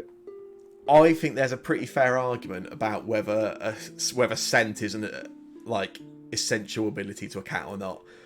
I put it as one, but I'm open to being argued. I think it's fair. I think scent and accompanist is absolutely fine, and to be honest, the cat is more for my own shits and giggles than anything else. So, if your cat eats my bird, I'd be very, very, very upset. And That's if my how the cat eats your scents- bird, I'm gonna laugh, and then get you a new bird. What if I- Case eats both of them? Yeah. What if a snowman absorbs them? Ooh. I'm encumbered, Sam. Are you? By carrying that. Oh yeah, because you have the alchemist toolkit, which is ridiculously heavy, isn't it? Yeah. I'm gonna. Can I have my snowman carry it? With the toolkit, I'm just gonna put that as stowed, so that it won't. Basically, it means that you own it, but you probably don't carrying it around with you everywhere. Yeah. Yeah. Mr. Snowman is my lab. It's a little bit annoying. The alchemist toolkit, you have to have it to do alchemy, but it's like it basically like is uncarryable by anyone. So yeah, that's fine. And I mean, like, in terms of flavour, you grow all your stuff anyway, right? Yeah. Which is in no way disgusting. Everyone wants to eat a bit of winterberry. For now, just save everyone the hassle there. Cool. So, what did you guys want to travel out to the keep then, or? I think so. Yeah. I think we're going, aren't we? Yeah, we're trying to figure out my actual thing. I need to choose one of these augury. That's interesting. What does that do? What do you think, Kays? You got anything to add? That's what I think. Kays is okay with it. We could get Kay's a couple of little flags, a green one and a red one, so that at least he can sort of indicate yes and no. Ah, Well, I why suppose don't you write down why you can't talk? That'd be good. Case? Yeah.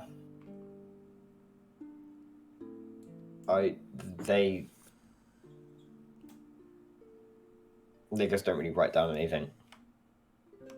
Am I muted? No, No, you're not. no. No. You're a mute, but you're not muted. Yeah. When I offer you the piece of paper, do you just hand it back? Do you refuse to take it? Do you hold it and just sort of think for a second and then decide not to write? Think of like how do you react? And they just kind of like hold it there and look at it, and then kind of just pass it back. Some thoughts are not easy to put in words.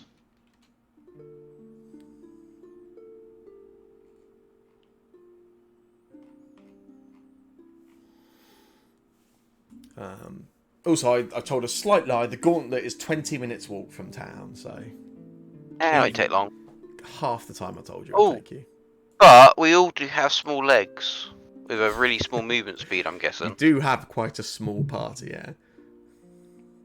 I think Kay's the only medium-sized character. I think so. Yep. In height, we're big in spirit.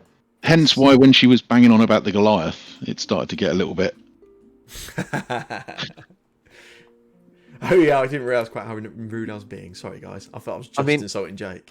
I mean, Uthred is a tall gnome, to be fair, but How tall? still small. Yeah, how tall? 4 foot something. Oh, that is Oh tall. my goodness gracious me! Yeah, Giant. Absolutely gigantic. That is I gigantic. believe I'm pretty much spot on 4 foot, if I put that correctly. Let me double check. I think it might have to be 4 foot because otherwise you're already 25% taller than I am. 3 foot 8 inches. 3'8". Okay. Yeah, you're still. I'm A few I'm inches only off 3 4 foot. Yeah, and I'm 2'10" or 2'11", I think. Oh, I was taller than you. I thought I was shorter than you. I'm 3 foot. I think you're taller than me. Okay. Just more slenderer. I'm kind of Yeah. hench for a gnome. Kind of head. Okay. My walk speed is 25 foot anyway. It's not too super slow. Yeah. I don't know what case this is. They could talk. They could tell us. Probably 30. Cool. So I'm gonna do. Yeah. So you guys, you begin making the 20-minute walk over through the forest. You sort of head out of town, start heading through the forest. And as you do, the forest goes from quite light, just sort of light trees into quite heavy, and then starts to become almost sort of swamp-like as you move closer and closer towards the keep. You can see the Gauntlet Tower, this sort of lighthouse sort of shaped structure up ahead of you as you sort of head through the swamp itself. And eventually, after around 20 minutes of travel, you find yourselves on the edge of what looks to be a sort of kind of makeshift moat made out of the swamp itself, as it sort of begins to get quite deep and no longer sort of comfortably traversable by foot. You can see up ahead of you the keep, Gauntlet Keep. It's a single-story structure. There's the tower sticking up, which you can see. There are a few areas that look like maybe there may have been a second story at some point, but it looks long collapsed. A lot of the walls you can see kind of falling down. Probably kind to call them walls in some areas at this point. Almost looks like rubble at some spots. Up ahead of you, there is you can see what looks to be like a watchtower entrance, sort of gatehouse on the sort of edge of the swamp itself, before you sort of reach the main keep. From the outside, this gatehouse, there's like you can see there's like mildew and mold covering a lot of the surfaces. You can just looking at it, you can see it's a little damp. It's not looking particularly great or well looked after. And there's like green and black smeared on the walls. There's like some overgrowth. This place clearly has been sort of uninhabited for quite some time. There's a wooden door frame with some wooden double doors. just in the sort of centre that sort of lead into the into this sort of gatehouse itself. I guess it's kind of up to you guys what you want to do.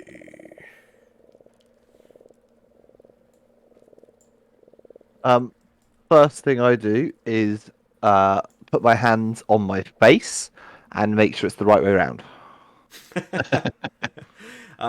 You don't need to roll a perception check. Your face feels like it's the same way. It's the same, at least it's the same direction or shape or position it's been in your entire life. Good. Right. Well, don't worry. What happens first is you disappear, and then a while later you come back with face upside down. So, the first symptom of things going bad would be disappearing, not the face. Oh, okay, that's good to know. Yeah, appreciate being told that. This is not at all Just terrifying. make sure you're still here.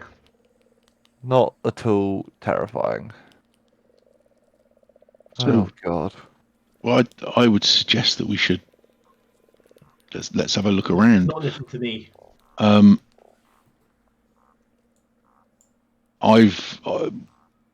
Orin will get his shield, and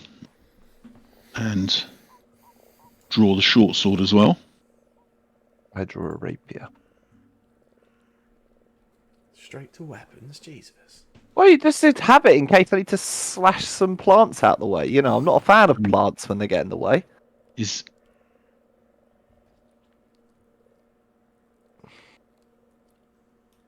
Kays, are you better at the front or at the back? I'll probably say the front. Let's. Probably you'd say that. I think so. 1 second. Oh no! No.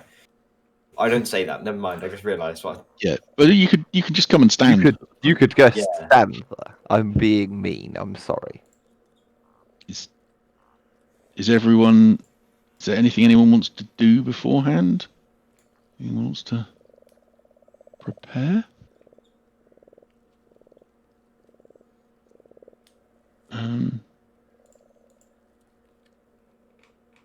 Let's go with opening the door, I guess.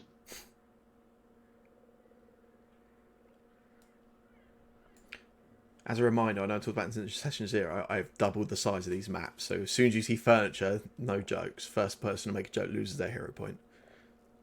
So, is there light within this? Yeah. So as you open the door, the first thing you notice, there's you see the door in front of you, and on the far end you can see another double wooden door. It looks a little bit rotten on the other side, a little bit sort of worse for wear than the door you've just opened. You can spot there's a few there's light coming through from the roof. It looks like there was clearly a roof, but it's collapsed in a few places, and there's like some light pouring through, so you can see in there pretty comfortably. There's a couple of there's a few bits of like broken wooden furniture, look like chairs, maybe a table, all quite some age. They're kind of broken up. Even though you can recognise the shape of them, it doesn't look like they'd hold weight of any of you, even as a smaller group of adventurers. These are really rotten and sort of overused. There's around the floor there's a few bits of like mold and growth again, and you can also see there's a number of sort of heaps, piles of some kind of grey substance. And there's a general there's quite a heavy sheets of just dusty cobwebs just hanging sort of all around the place, over some of the walls, some of the sort of windows and openings around.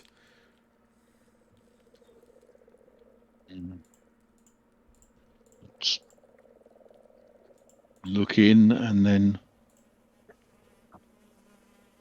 step in. Yeah.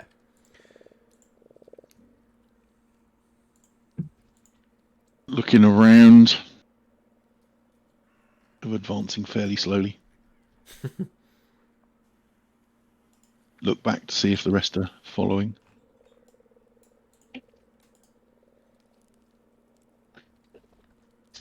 I am. Sorry, I've just had to go get sort of dog up. So- Oh, does my raven not get a token? Oh, it's high over there. Yeah, I believe you got some familiar tokens. Yeah.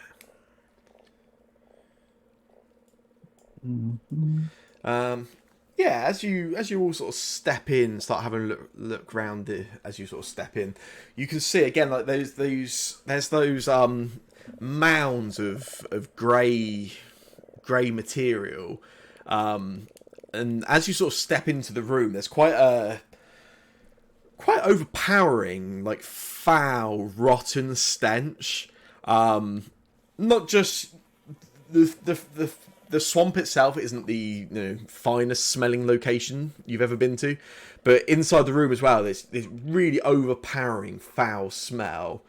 And as a few of you sort of step through the doors, begin stepping in, you hear a high pitched voice speak out. It says, "Welcome to the keep. You are visitors here to partake in our hospitality."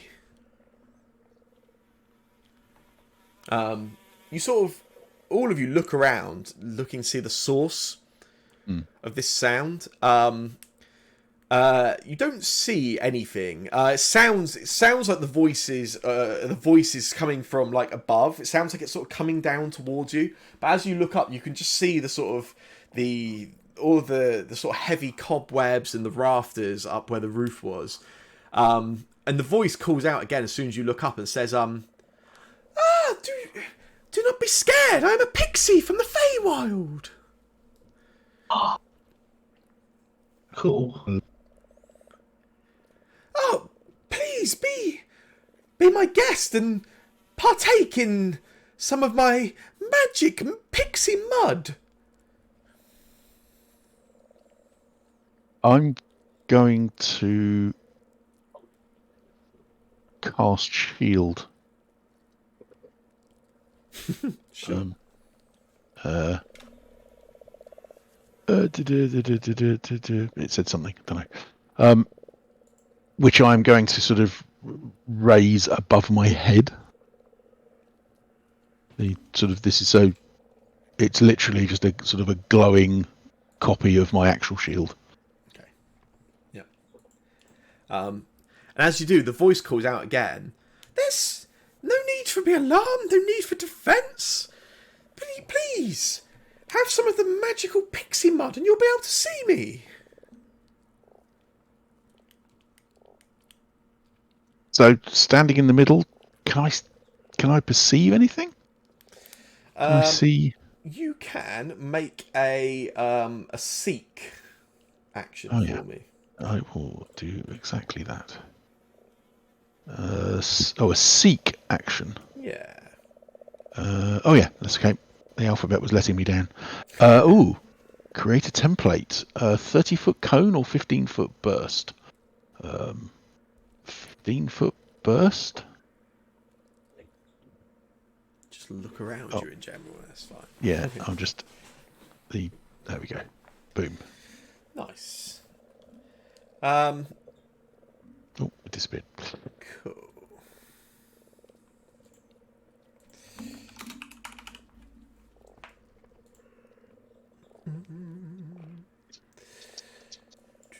Oh, sorry.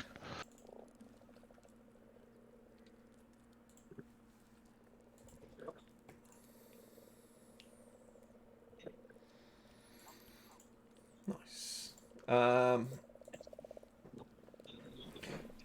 Yeah, you sort of step forward and you sort of have a look around again, trying to sort of seek out and see if you can work out the source of those voices, or the voice, sorry.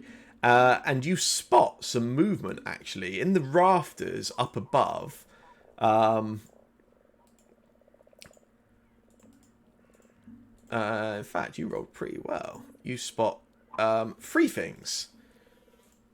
There is a. Let me do.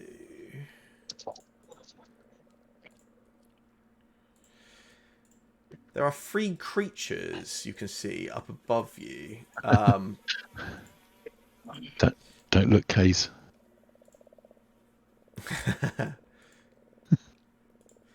Yeah, you look up in the rafters, and you spot there are 3 creatures. As soon as you sort of look up, one of them sort of darts behind some webs, but sort of you can see it sort of seems to recognise that you have sort of looked directly in its direction, and they begin sort of quite manically laughing, the 3 of them, and then one of them calls out. The voice changes a little bit at this point, and goes, "Nah, we're not pixies, you fool. We're mitflits." Do I recognise them as evil, swashbuckling, baby stealing things? You can, you can, Tunk. If you target one and recall knowledge for me. Oh, that would be fun. Did you target?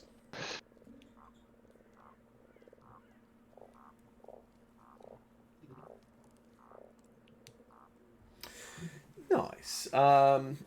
Yeah. So you know a fair bit about these. You are familiar with mitflits. They are sort of gremlin, fey type creatures. Not necessarily combative, evil, but playful, mischievous.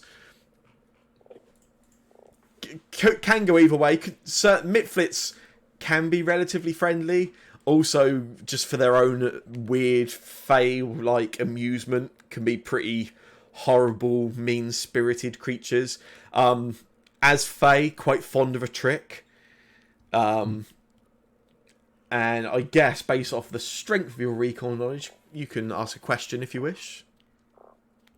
The question I would be asking at the moment is, does it look like they're setting to ambush us? No, not particularly. They're up in, like I say, they're up in the rafters, sort of hiding up there, but they don't look particularly threatening. You can't see any weapons drawn or anything like that.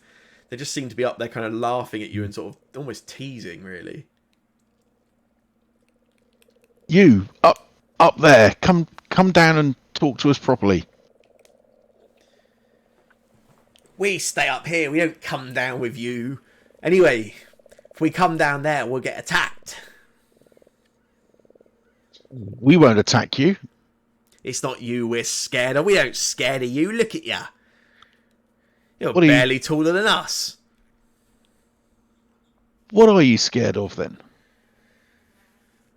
And he looks, the mitflit, the speaker, looks over at the other ones, and another one speaks up and he goes, "We ain't scared of much, but there's oh, hang on. Have I got a visitor? 1 second."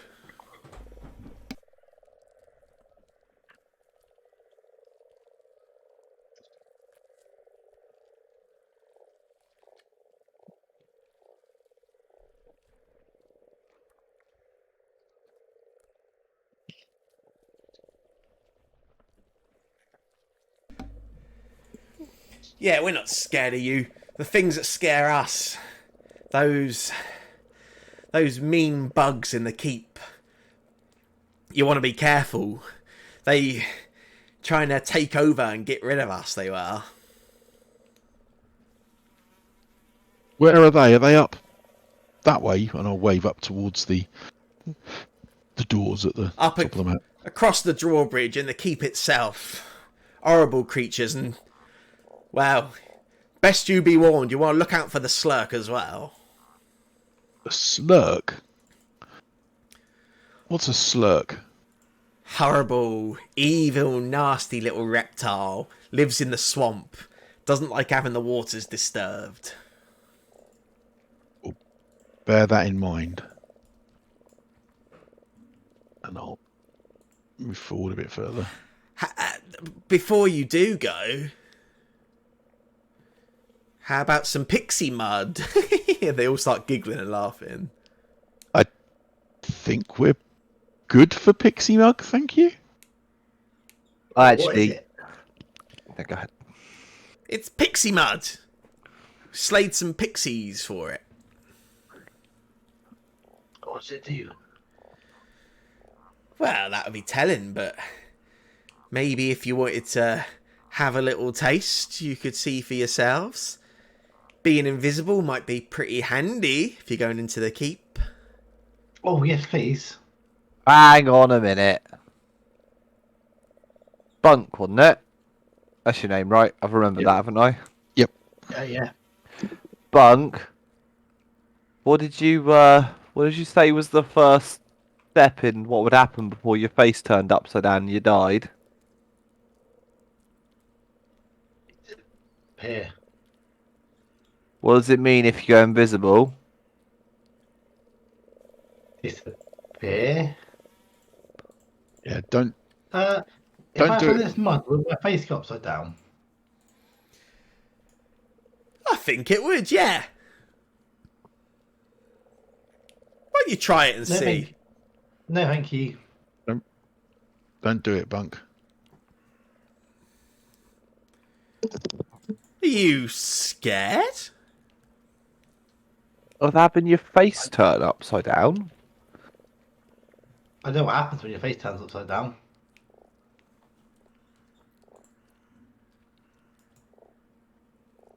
Oh, back away. Okay.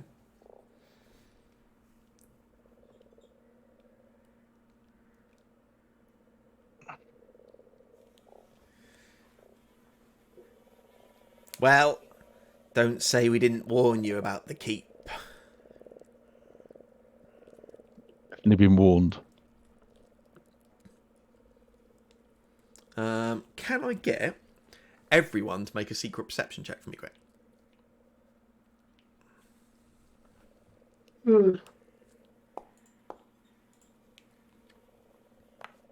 Just normal, yeah.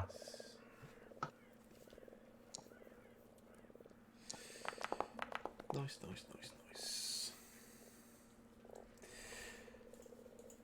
Nice. Okay. K's. Your group sort of decide to sort of move on and start sort of walking away, you notice, you sort of overhear one of the Mitflits whispers into another one's ear, and you can actually hear them quite clearly with your hearing, and you hear he sort of whispers over to the other and he says, hey, you better go warn Boss Strong about these guys.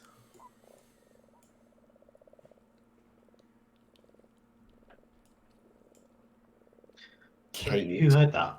I was yawning at the time. That was just K's, yeah. Just K's, cool. That's right, I'm sure he'll tell us about it, so.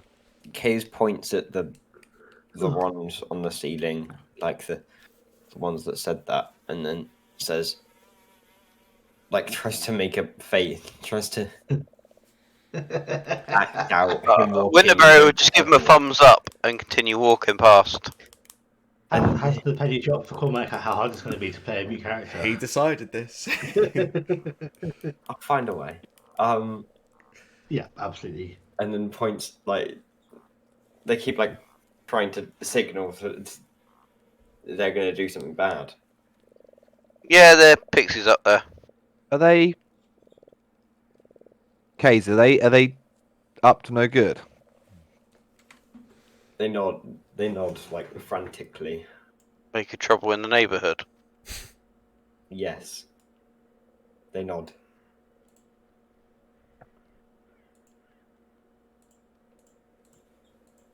Orin, Yeah. would you come back over here for a minute, mate? Okay. Can't, because it says the game is currently paused. It ain't for me. Ain't for me. It says it for me. I will try and reload. That seems fair. To be fair, your character disappeared off the left side of the screen for us for a few seconds. I don't know if maybe Yeah, the connection dropped. I adjusted the dice so nice settings, and I think that reloaded stuff. Terrible. How dare you? Yeah.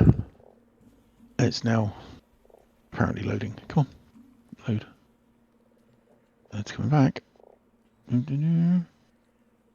Gauntlet ruins. And the clock's popped up again. Get rid of the clock. Oh yeah, yeah, no problem. What do you want? Listen, I think Hayes is trying to tell us something. I'm trying to like whisper this to Warren. I think they're about to do something. I reckon they're going to throw mud at us.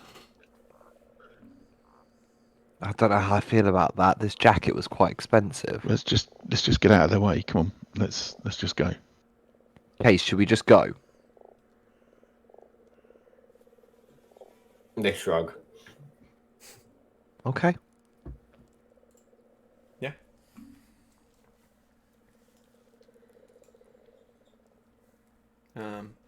As you open the doors on the other side of this sort of gatehouse, there is in front of you. You can see there's a wooden drawbridge. It's made of timber, but the timber's like it's of such an age. It's like grey wood. This is quite old. Been here for some time. You can see there's a few bits that look sort of decayed and rotten. There's about a sort of 25 foot gap across that it sits across the swamp below. And you can see there's like some rusted iron chains which are just sort of like holding the drawbridge in place. The chains look ready to fall apart. Like they've clearly not been drawn or pulled in a long time. This looks safe to cross. Well, I mean, we're only light, right? We're only little. True. Do one at a time. Maybe one at a time. Maybe. Who's the lightest? That would probably be me, right? Better No. look to whoever's smallest. Yeah, the wood probably floats as well. If we tie a rope round you and then you walk across, then if you fall in, we can pull you back out. Yeah. So we'll have I got any rope? Yeah, I must have some rope. As you're working do. on this plan, I do have some rope. Uthrid kind of sheepishly puts the cat back in the pouch on his side. Oh, okay. We had different ideas. Snowman's with me, but I can't move him. He's Can't stuck move it. somewhere. Yeah, I can't. I can't. Yeah, so we'll tie a rope around Winterberry and then Winterberry go across.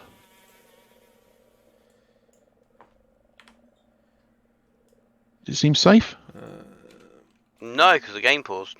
No, sorry, No. you can. That's You what that don't. means. Yeah, don't panic about that. It's all good. The game paused. Yeah. You walk across fine. Well, if I hold the rope this side and Winterberry's holding it that side, Winterberry's weak as ass. Weak as. If you're falling in, he ain't pulling you out. well, But could I not use it as like a handrail, maybe? Yeah. I mean, I don't think it's particularly. Yeah, it's just. So I'll use it. I'll keep hold of it. Should the bridge then fall from under my feet, I'll just grab hold. You're fine. Oh, then next. I grab hold of what Winterberry's got as well, just to add my +0 strength to it. I've also got +0 strength. I skid across, not holding the rope, with the raven flying above me. You're fine. Excellent. I'll look up at Kay's, who probably should be holding the rope at this end. Go on then. Kaze tries to go quickly. Neil. Case, you're size God. medium, aren't you? Yeah. You make it across fine. Okay. And then I will, once the making sure the little guys are all across, the familiars, then As you go to move across, because you're not going to have a rope, right? Well, you've got the other end of it, so I'm hoping you'll kind of. I sing you a beautiful song about how well you're going to cross this bridge. I'd like to guide him Sure. in case anything were to happen in the next 6 seconds where he requires a +1 bonus. Yeah.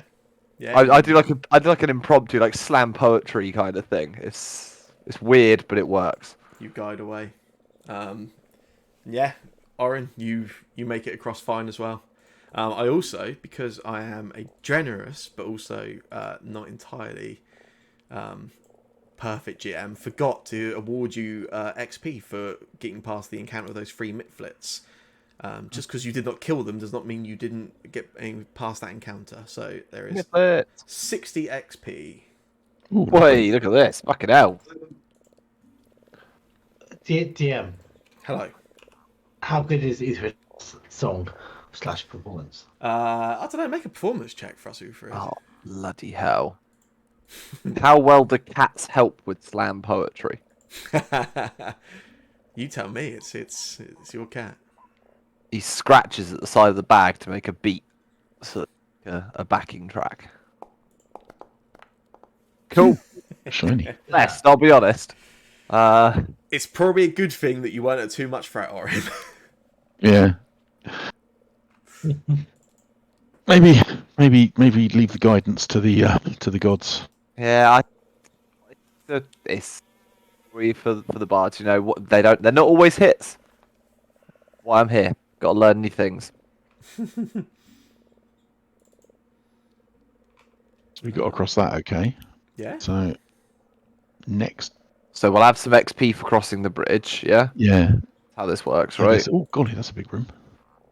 You don't get anything for crossing the bridge, no. Damn. Yeah, as you open this next set of doors into the keep itself, you can see this looks in far worse condition than that gatehouse was. So this clearly quite a large, magnificent sort of building at some point is now like piles of rotting timbers, loose stones. There's just like piles of dirt, debris all over the place. Like this is really run down. You can see up ahead of you there's like this large L-shaped hall which goes up ahead then curves around to the right. There's like moss and tangled vines all over the place, like spilling down from the ceiling. A lot of the ceiling in this room itself is actually just gone, and you can just see right up to the sort of the afternoon sky.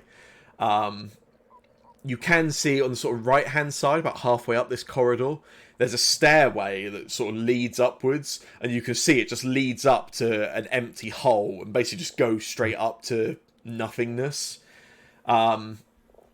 Further down the hall, you can see up ahead of you, there are some creatures. There are 3 more mitflits, and they appear to be in some kind of not full-on combat, but they are like poking at and taunting what looks to be a large maggot. The maggot is kind of stands about actually stands a little larger than the mitflits themselves. It's like this large, sort of slightly pussy, putrid looking creature. And yeah, the mitflits are around it. Each of them has like a small little short sword drawn, and they're not really like slashing at it, but they're just kind of like poking at it and sort of dancing around it and just kind of like looks like just sort of genuinely teasing it, really, more than anything. And they seem quite engrossed in this, kind of oblivious to you, sort of looking your way into the room.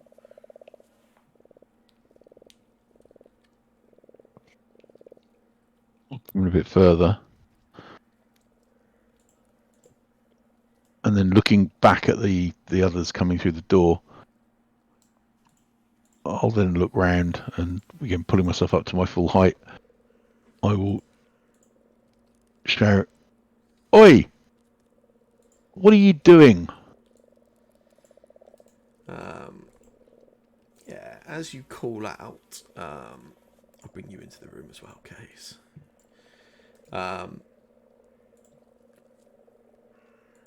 Yeah, as you call out, one of the Mitflits immediately turns around in your direction, and just shouts at the other Mitflits and goes, "Who are they? Send the maggot!" The other one immediately grabs his short sword and pokes the maggot into the sort of back of its body, and it sort of jolts forward a little bit and starts charging down in your direction. Can I get everyone to roll initiative for me?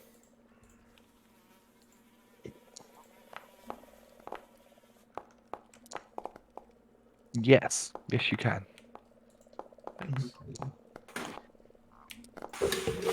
I got where it is. I can't see it. Oh, yeah, got it. Oh, nice. Nice.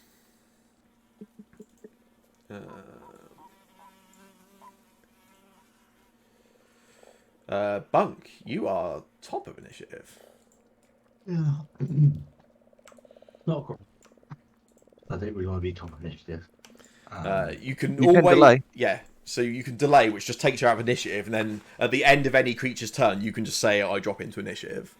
No, it's okay. I just don't want to. I don't know how my character works yet. I don't really have any special actions actually. I thought I'd have some.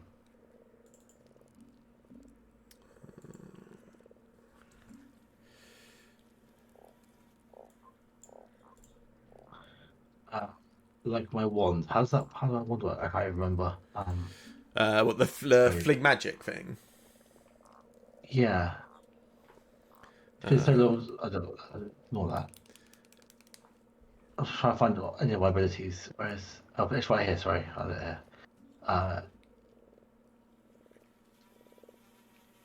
60 foot. How far away are they? I think the closest ones are... Yeah, that's the one thing we're making the map bigger, I guess, is it does make everything further away. You've got a bug in your code. Oh yeah, not a number. Yeah. When you move it, it tells you how much you've moved. Is it because second that number is the number of how far you've moved so far? Yeah, I think you're right. Yeah. And so when you haven't zeroed it out, so it's not a number. Yeah, I think on magic. I think the standard for magic is just like a normal bit of damage, isn't it? Yeah. I can spend more energy, but that which not harms it, but it yeah, I don't want to do that. I'll do that. I just do normal thing magic. Nice. I hope this works or does something. Yeah, so they make a reflex saving throw. Nice. Which is a critical failure. So I believe if you click on the level damage button in that chat The card. level boosted one. Oh, level damage. Yeah, yeah, Yeah. Just roll. Yeah. yeah. The critical doesn't do anything extra. Oh, fine. They take double damage from a critical. Oh, they do? fail. Okay, fine. Yeah. So take 10 damage in. Yeah, puts 10 damage through, and that kills a Mitflit. Wow.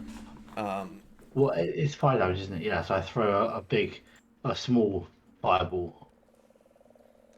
Nice. First kill of the campaign. To Bunk. I shoot my brother a look, as if to say, I can do this. As you ran by, Tunk went, "No, stay," but you went straight past. That's all 3 actions for you, isn't it? Because Fling Magic's 2. I think. Yeah. Yeah. It is. Yeah. Cool. Okay, well, this Mitflit here has just seen you kill one of his buddies. In which case, he will do this. What's the range on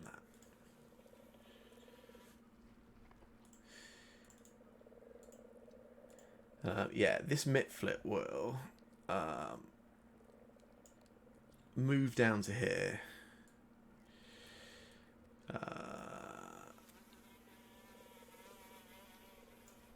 move down to here.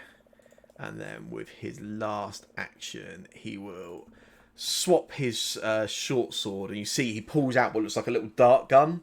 And you can see he sort of brings it up to his mouth ready. And that is the end of his turn. This other Mitflit here will move forward. He will swap to his dart gun there, and he will fire a dart gun over at you, Bunk. Like this. He does have a penalty for being rather far away from you, though.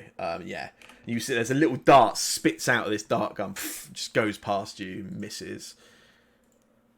The maggot on its turn will.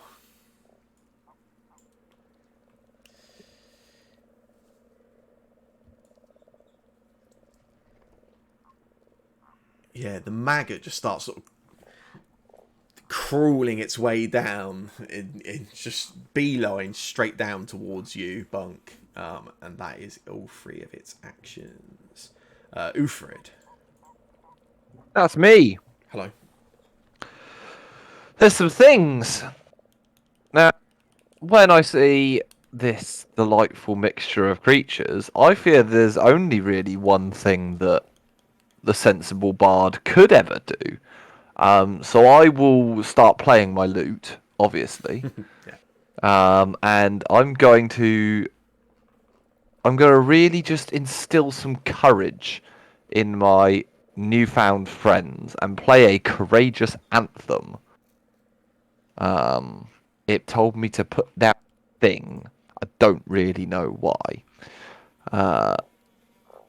Essentially, Just um, within that. any of you that are in that space when I cast it, which you all are, you get +1 status bonus to attack rolls, damage rolls, and saving against fear. Nice. I believe. How Does inspiring. this work? I don't It's have done it. permission to add the effect, people. It's Whatever. done it. I think it's on Oh, mine. has it It's already done it? Yeah, Oh, yeah, that's yeah, all right it's then. done it. I'll get rid Yeah. of the extra one I just gave to myself then. So that's an action.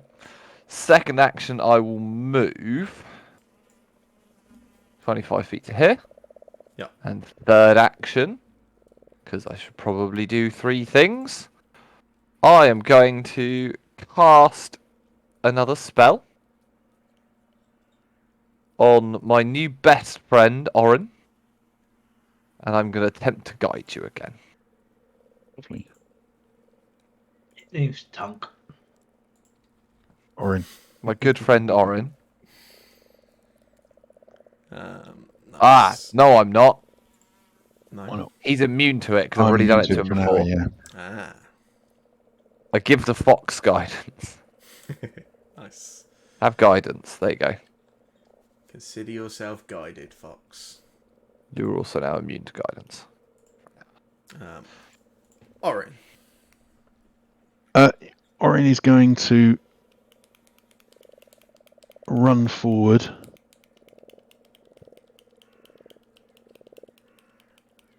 Oh, no, he's not. He's not moving. He's going to run forward. Run forward to there. Is going to raise his shield.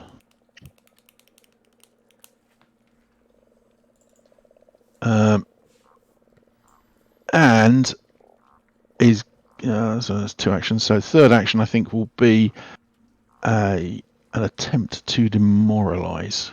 Demoralize. So, yeah, in common, he's gonna shout, "Don't be so stupid. We're not here to fight." Oh, I've got to target someone. Put down that blow gun. Target him. Click demoralize it. There we go. Oh.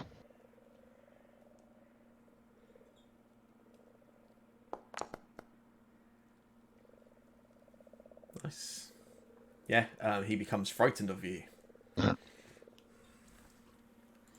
Yeah, you could, as you call out, you could see he's sort of stood with the blowgun and he sort of You see, he sort of lowers it a little bit, looks a little bit less sure of himself following that shout.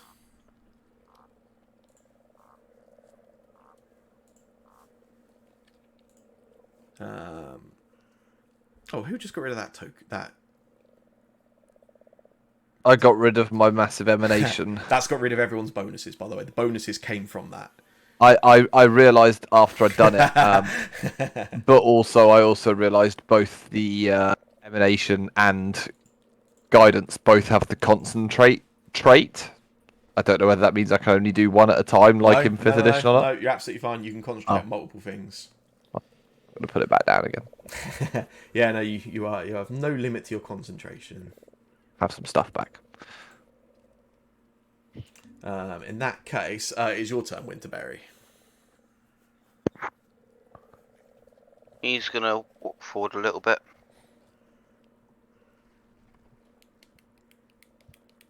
Fine. Oh.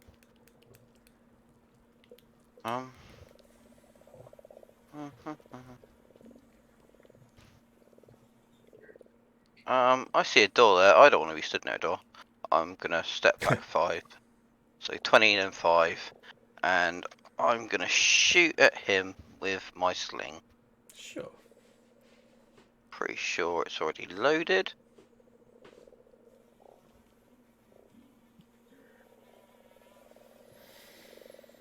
Oh, I've drawn it now. Did I not have it in my hand? I will assume you did. That's fine. Oh. What's it saying? Oh. It's saying I've got no sling bullets. I'm sure I had some sling bullets in my... Oh, sling bullets there, but why is it not in the weapon? It's only saying I've got the special ammo. It's loaded and I've got sling bullets in my consumables. Yeah, that's cool. One sec. I will be right back. Yeah, all good.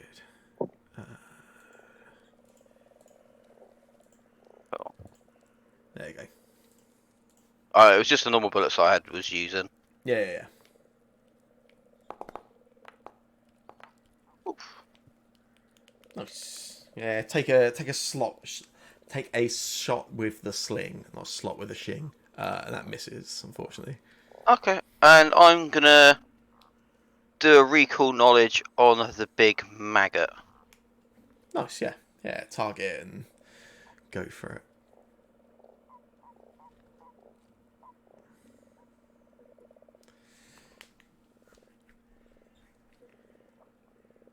What in particular would you like to ask about this creature?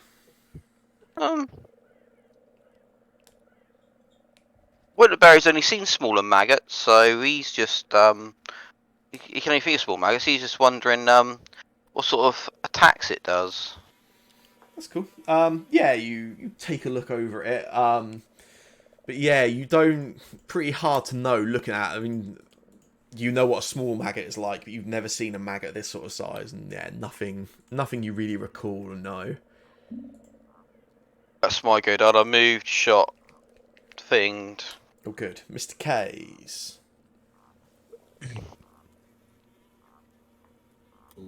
That's me. Yes. I'm gonna dash. Oh, I can't even get. Okay. I'm gonna move to here, Okay. and then that's gonna be my turn. Don't want to take a third action? Okay, yeah, I forgot about that. I'll move there. Okay. That's my turn. Okie dokie. In that case, it is Bunk's turn. Yeah. I'm going to exploit vulnerability on this guy. Nice. Yeah. So do we see the roll? Yeah. Oh, I guess here. Oh wow. Okay, fine. Wow. Nice. Great success. Yeah, that is a very good success. Wow. Okay, fine. This is ridiculous. So you know all the creature's resistances, weaknesses, immunities. It has no resistances. It has weakness 2 to cold iron weapons. It has no immunities. And then you get your choice, don't you, of the mortal weakness or the personal antithesis. So I assume the personal antithesis. Oh no, because you can choose cold iron, I guess, because you make it count as that, don't you? 1 second. Do I make a count as that? I'm not sure. Yeah, so basically, if it's got a weakness, you can choose that, and any of your attacks against it count as that, even if they aren't. Oh. Well, mortal weakness then. Yeah, that seems good. So yeah, all of your Um, weapon attacks against it now count as cold iron, even if it's not a cold iron weapon. What's cold iron? Is that sort of like a Silwood type? Yeah, it's a similar Yeah, sort of yeah, thing. cool. Some creatures are weak to cold iron weapons. Yeah. I learned. Almost. Oh, I was just going to say I learned only last week that cold iron is forged cold. That's what makes it special. how can it be forged? I don't quite know. It's I think it's Magic, more. innit? It's no. I think it is. No, it's a real thing. I think it's to do with lower temperatures and beaten more, and it makes it less refined. And also your diverse lore kicks in as well. So that would also count as a critical success on a recall knowledge. So you can have 2 pieces of information about this creature. Yes, I will. Do I Beyond ask what you you what already they know, are? I guess. Yeah, basically you can ask 2 questions and I will answer them to the best of my ability. As if you haven't learned enough already. That's really good. Yeah. So first off, what's the standard size sort of pack or group or what have you of these guys? Misfits? Mitflits, yeah. So they tend to live in like communal sort of tribes. Anywhere between sort of 10 to 30. Sort of depending on the size of it, but they kind of live in relatively large groups. They're not like solo creatures, yeah. And they're Fey, right? They are. That's not my question. That's my Yeah. question. Yeah. Do they tend to serve a more powerful Fey creature, like a not fairy, like a Fey Lord or something, or do they that kind of, like who's their master in general? They're not necessarily associated with a particular creature, but they are quite subservient creatures. They almost look to be led. They want something or someone to tell them what to do a lot of the time. Sometimes that can be another creature. If not, that will often default to there being a leader of their group or tribe at least. But yeah, they quite naturally look for someone to lead them. Oh, so awesome! Thank you very much. So first things first. So next thing, so I've drawn my sling and I want to use it. I don't know what range it's got on it and how to find that out. Ah, cool. So, your sling has a range increment of 50 feet. Okay, fine. So, 50, that's loads. yeah. Cool, awesome. And the next thing is that there's no ammo in it. I've probably got the same How's that? problem that Shane had. One moment. I believe that should no longer be the case. Wonderful. Okay, fine. So our attackers go with that. Yeah. Oh, sling is not loaded. Slings don't actually need loading, but it will still ask you to do it because it just does it by default. One sec.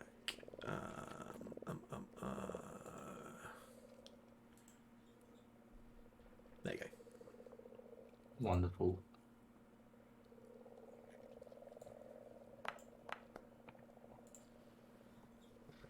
Well, it's missed by 2, but it should be cold still. So does it get +2? Or is that already? That's damage. So their damage. weakness, Sorry, means yeah, you get a 2. Any damage you do to them is increased by 2. Cool. Awesome. Done. Cool. Okay. This Mitflit is frightened, and people know stuff about him. He's also alongside UK's. He is going to start off by casting a spell. He is going to take 2 actions to cast Bane, which will force a save from UK's, which is a failure. Does Case get to react to the spell anyway? If he has some kind of reaction, yes. Oh, sorry, you mean in terms of attack of opportunity? Yeah. Yeah, so that is a manipulate action. So if Case has attack of opportunity, they can use it. I don't think you do, Case. No. I assume this is not a auditory or visual effect. No, this is a mental effect. Damn. And then for its last action, it's gonna, even though you're alongside it, Case, it's gonna try and just use that dart gun on you.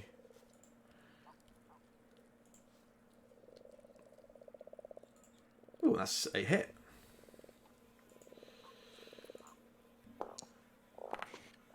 For 2 damage there, Case. Bloody rude. Then this other Mitflit. This other Mitflit already has its dart gun out, and he does exactly the same. Throws it, just spits another dart out of that dart gun at you, Case. That one's a pretty bad miss, though. Then he will.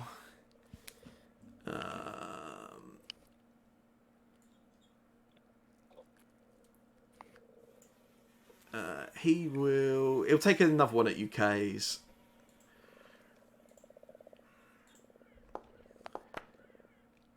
That's not much better.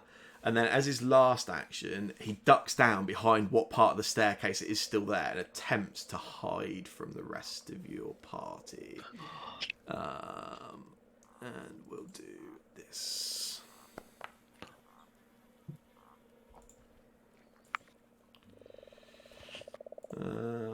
Only manages to hide from one of you, I believe, but yeah. It is then the Mudlicker Maggot, and the Maggot will move down to here, and then it will just, you see these mandibles sort of open up as it just sort of reaches over and takes a bite at you with the mandibles, Case. Which is a hit.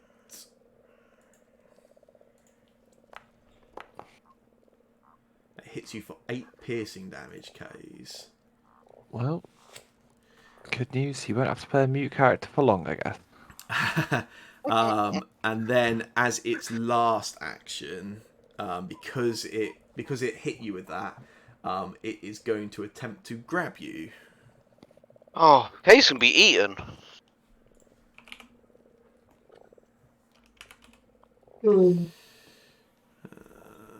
Sorry, guys. The fact that I got back late last night is not fully sorted yet. Oh, no worries. In fact, we will see how this goes. We'll probably call it at the end of this round, I imagine. I didn't realise what the time was. You want to see if Cormac needs to roll a new character first? Well, Next I week. was thinking if you call it at the end of this round, then definitely no characters died in the first session. That's true. Or Good idea. kill Cormac's first. You can do first Yeah, Cormac that's- first that and is- kill. That is true. Ufrid, it is your turn. One It's- session, Yeah, but one kill. You just established that Sam loves killing characters. This is true. He is Yeah. that kind of person. I've not played in the Pathfinder game where Sam hasn't killed the entire party. Is that true? Yeah, it might be true, actually. Well, 101. annoyingly, I'm a little bit further away than I wanted to be. Because all my attacks seem to be 30 feet. Yeah, in retrospect, making all the maps bigger doesn't help in already long rooms, I guess. Does And that in mean every other room makes it better? if it's the range of 30 feet, Yeah. does that mean that's the first range increment and I can attack outside of Yeah, that, or for yeah, a spell? You can keep if something's got range increments, you can attack at any range, but it just gets All harder. right, I think and it's harder. -2 for each one increment, outside yeah, this. Yeah. That's fine. I am going to continue my performance, my courageous anthem, for all my friends. Nice.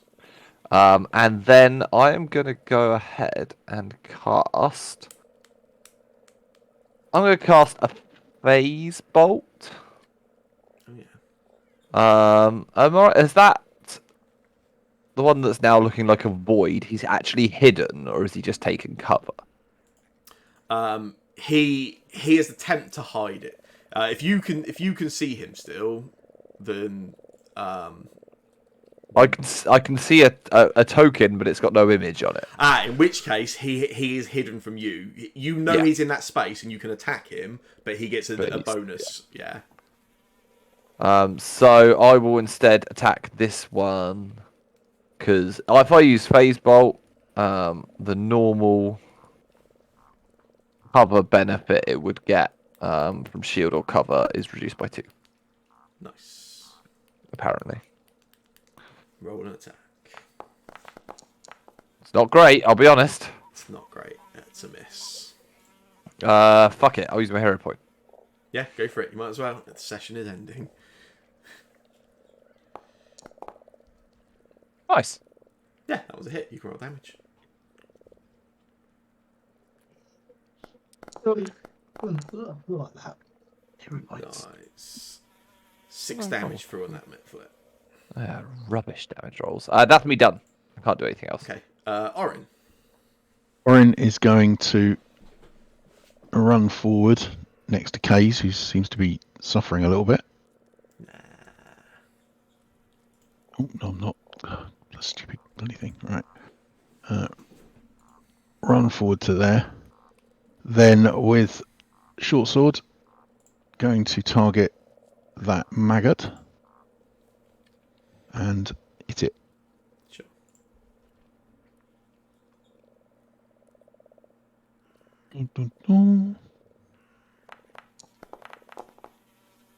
Ooh, Oh, just thanks to the courageous anthem. Yeah. good thing I'm good at music, isn't it? Yeah. Every +1 matters. You can roll damage. I'll roll the damage. Oh wait, Honk's Bane. Yeah, because he's just run into the Mitflitz. Oh, it's an area, is it? Yeah. Oh, I see. Yeah, 5 damage goes through on the maggot. Lovely.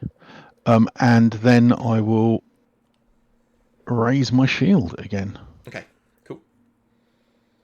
Oh, come on, mouse. Come on, let me click on raise. Winterberry, it is your turn. Winterberry is going to try out one of his other ones. He's using elemental emission. I'm going to load it up. And I'll fire at the mag. Yeah.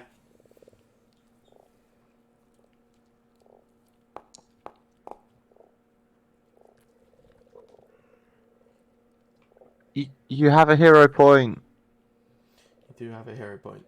that's about to go bye-bye if you don't use it. Okay. You use a hero lose them at the point. end of the session, Right, so... yeah, right click the card and you can choose reroll using a hero point.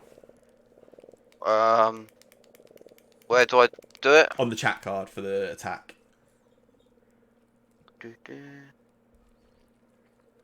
Sorry, I can't remember. If you, on the actual attack, on the card in the chat, where the attack was. Like where your In the attack chat log. roll is. Right-click on that card and a menu should pop up. Found it. Cool.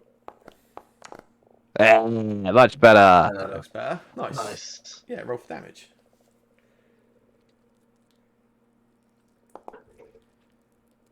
Nice. That was a cold bullet. Yeah, so you put 6 damage through on it, and you also put some persistent cold damage on it. Oh, and there's 1 splash damage Oh, as it well. does splash damage. Oh yeah, there is 1 splash damage. Well Cool. spotted. Did not read that part. Have fun, guys. So each of those guys will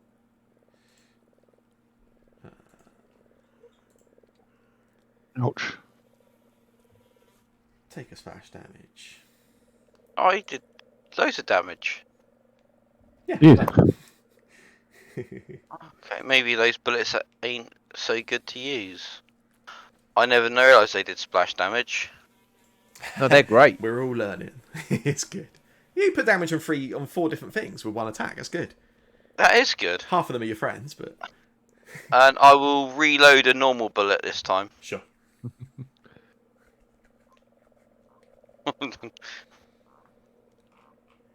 That's it for you, yeah? That's it. Yeah. If it helps, Shane, the ammunition, if it does splash damage, it does have the splash trait on the ammunition that would tell you. Yeah. Your for turn, future. Mr. Case.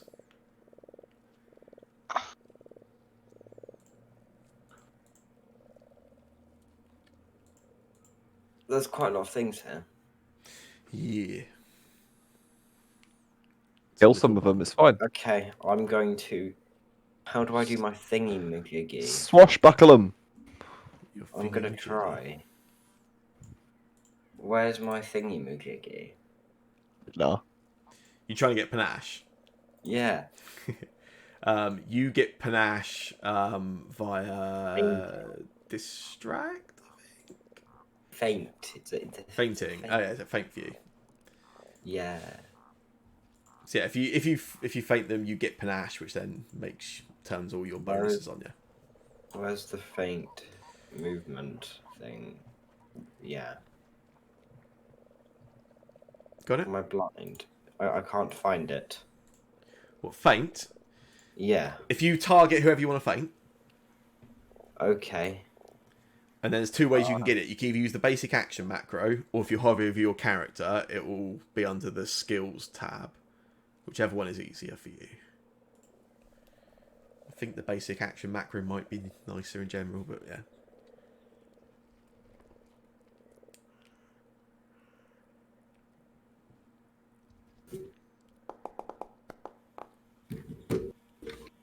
Nice. Yeah, you succeed.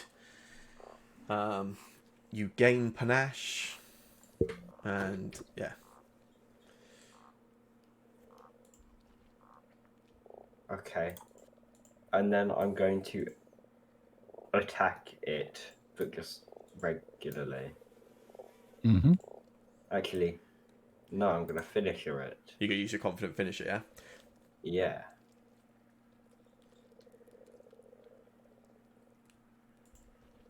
Did it? Hold on.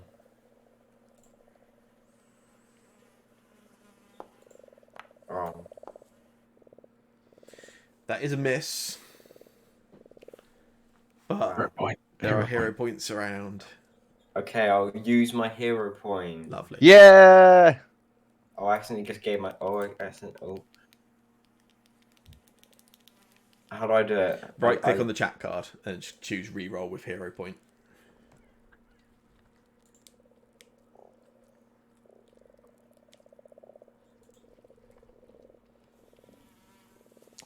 Yay. That looks better. That's a hit. So you can roll your damage, which is massive because you're panache finisher, right? Hope so.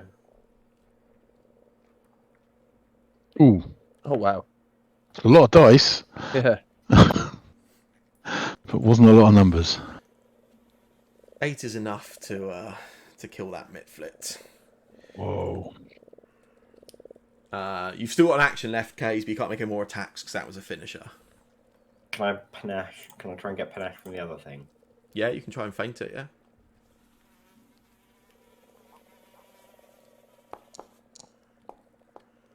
Nice, yeah, you succeed.